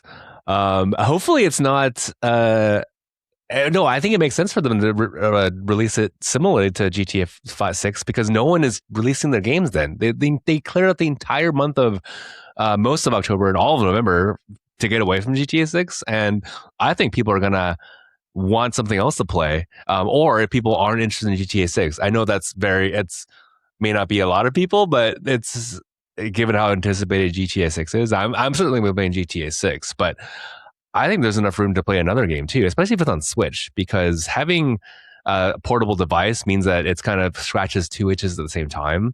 So if I GTA 6, I'm going to play that at home on my TV, on my, big entertainment system, because that's a full big budget game that's going to pull all the stops out. So I think having anything else come out at the same time is pretty good counter programming because there's nothing else there. So I think we're going to we'll see. I also never regarded Ocarina of Time as the masterpiece it is, and that's probably a little because I never had a 360 or a 64 growing up. Did you really keep the conversation going that whole time? Yeah, you didn't listen? Like amazing. Yeah. I had to step away because somebody knocked on the door, and it was my son's friend here to give him a gift, and it was a whole thing. So sorry. Thanks for keeping it going. Yeah. I'm just saying how I don't have the same belovedness for Ocarina of Time as most people do because I never had a 64 growing up. So I played this game very late. I think I played it when they released it on DS. There was like a DS version, right? Or like 3DS. 3DS. Yeah. So I played the 3DS remake version of it. I think I played the Ocarina of Time on the 64 at my friend's house, like, in bits and pieces, but that's a game you don't really get in bits and pieces. You got to play that on your own, like the whole thing. Ocarina of Time is a game I pre-ordered as soon as I was able to. I skipped school to go pick it up the day it came out and spent the whole day playing it. Like I mainlined that one, man. That was because A Link to the Past is my favorite game of all time. It's like that's my favorite Zelda of all time. I'll agree with you there. A Link to the Past is the best Zelda game. So that's why I was like, that's the game that set me on the road to really cemented my love of video games. Really like when I played Link to the Past, that's when I was like, oh, I'm a gamer. Like this is I freaking love video games. But Ocarina of Time was very anticipated. It was, that was another moment in time where talk about one of the most anticipated games of all time. Like we were talking about Halo games being super anticipated about. Ocarina of Time was another one where it was like, oh, the first 3D Zelda 64, or when's that going to happen? And then it came, and it was, you've seen the ratings, you've seen people talk about it. It's one of the most beloved games of all time. It's so good. I'm just saying it's not as beloved for me. Like I don't have the same memories to it. It's A Link to the Past is more special to me personally. Yeah, I think it's a better game. I think so too. Yeah. So again, obviously everyone's got their personal taste, but I think, so for this remake, I'm not excited about it as much as a lot of people are. I'm actually curious to see how much of a remake it is. Like, is it going to be an FF7 remake kind of remake, or is it going to be just a reskin or up-res version of the game? What's interesting? So, an interesting thing that I've been thinking about is, as a father, I've been trying to figure out when I'm going to have my kid play his first Zelda game and which one it's going to be and all that. But I think this is going to be it. I think because he's hype on Switch 2 right now. We're playing Switch 2 games together. We're excited when new Switch 2 games come out. We play them when they come out. And now that it seems like the perfect timing. He's about to turn 6, so he's right at that age. He's right at that age to set out on his first grand Zelda adventure. So I think this might be the one. That's what a good one to start with. Yeah, especially with new hardware. Yeah. So yeah, we'll see. But it's coming out. And I was just while you were headphones off, I was saying how this would be a good time to release this next to GTA 6 because nothing else is happening then. Literally everyone else is getting out of the way. Everybody else cleared out. Yeah, and yes, GTA 6 is going to sell it. Like everyone's going to be playing it, but people are going to want something else too. Everybody's going to want GTA and something else. Yeah, especially as on a Switch. A Switch is a portable console too, so it's something you can play. Like it's a good a compliment rather than Yeah. like a direct competition. So it actually would make sense to me to release this in Those October, will end up November. being the big holiday games. I'll bet there's a Switch 2 bundle that comes out with it too. Absolutely, that they're gonna definitely do that for sure. All right, so okay, so we got the recap. Let's pick our one most anticipated game for all the games we talked about. I'm gonna go first. I'm just gonna say, and this is because this is gonna happen the soonest for me. Is I'm actually most excited to play Persona 4 Revival. I'm gonna say that because it's coming out in February, and I've really been waiting for this revival to play this game because I kind of paused my replay of Golden because knowing that this is coming out because I don't want to spend 100 hours and like how to play this again. And I'd love to see. I'd love to see a little release date for this game and the visuals, and I'm excited for this. I was gonna say Persona 6 would have been it, but that's who knows what it's gonna be. So I think we know so little about it. It's hard to be excited about something when it's just a logo, right? Yeah, when it's good. So we know it's happening. Great. So this is my most anticipated game that it's because it's realistic and I'm most anticipating it. And it's like saying I can't wait for Elder Scrolls 6. Like, okay. Sure. Yeah, exactly. That's what I'm doing. And when I looked down the list of all the games we wrote down, this is the one that actually got me the most excited. So yeah, nice. That's mine. I think mine is going to be Castlevania Belmont's Curse because I love both of those things so much. And like, there are a lot of big names on here to get excited about. But if I'm looking at games that I think I'm actually going to get sucked into, I think that's the one. Okay. That's a good one. I'm actually very excited to play it too. I'm going to see how it is day one. If it's, good amount of difficulty, then I'm going to be hopping in it with you. Yeah, but it's it's the Metroidvania genre. It's half of Metroid. It's half of the genre. So you can't be excited about that. Well, and I'm really excited to see Motion Twin do something with it. Because Dead Cells kicked ass. It did, and I think if any studio, that's a good one to be taking the torch on this one. So very excited for those two. Cool. All right. Well, that's it for this time. We got a special little extended episode as Justin gets ready for baby time from paternity leave. Is there anything else you want to add or parting thoughts you want to give before we wrap up here? Reminder to be kind to your neighbors. Yes, always good. Be kind to your neighbors and just anybody in general. All right. Well, please check us out on the web at sharedbytes.net and wherever you get your podcasts. And let us know on the socials if you have any thoughts, questions, feedback. And we'll see you in the next one. Like and subscribe. Yes, do those things too. All right. Bye-bye.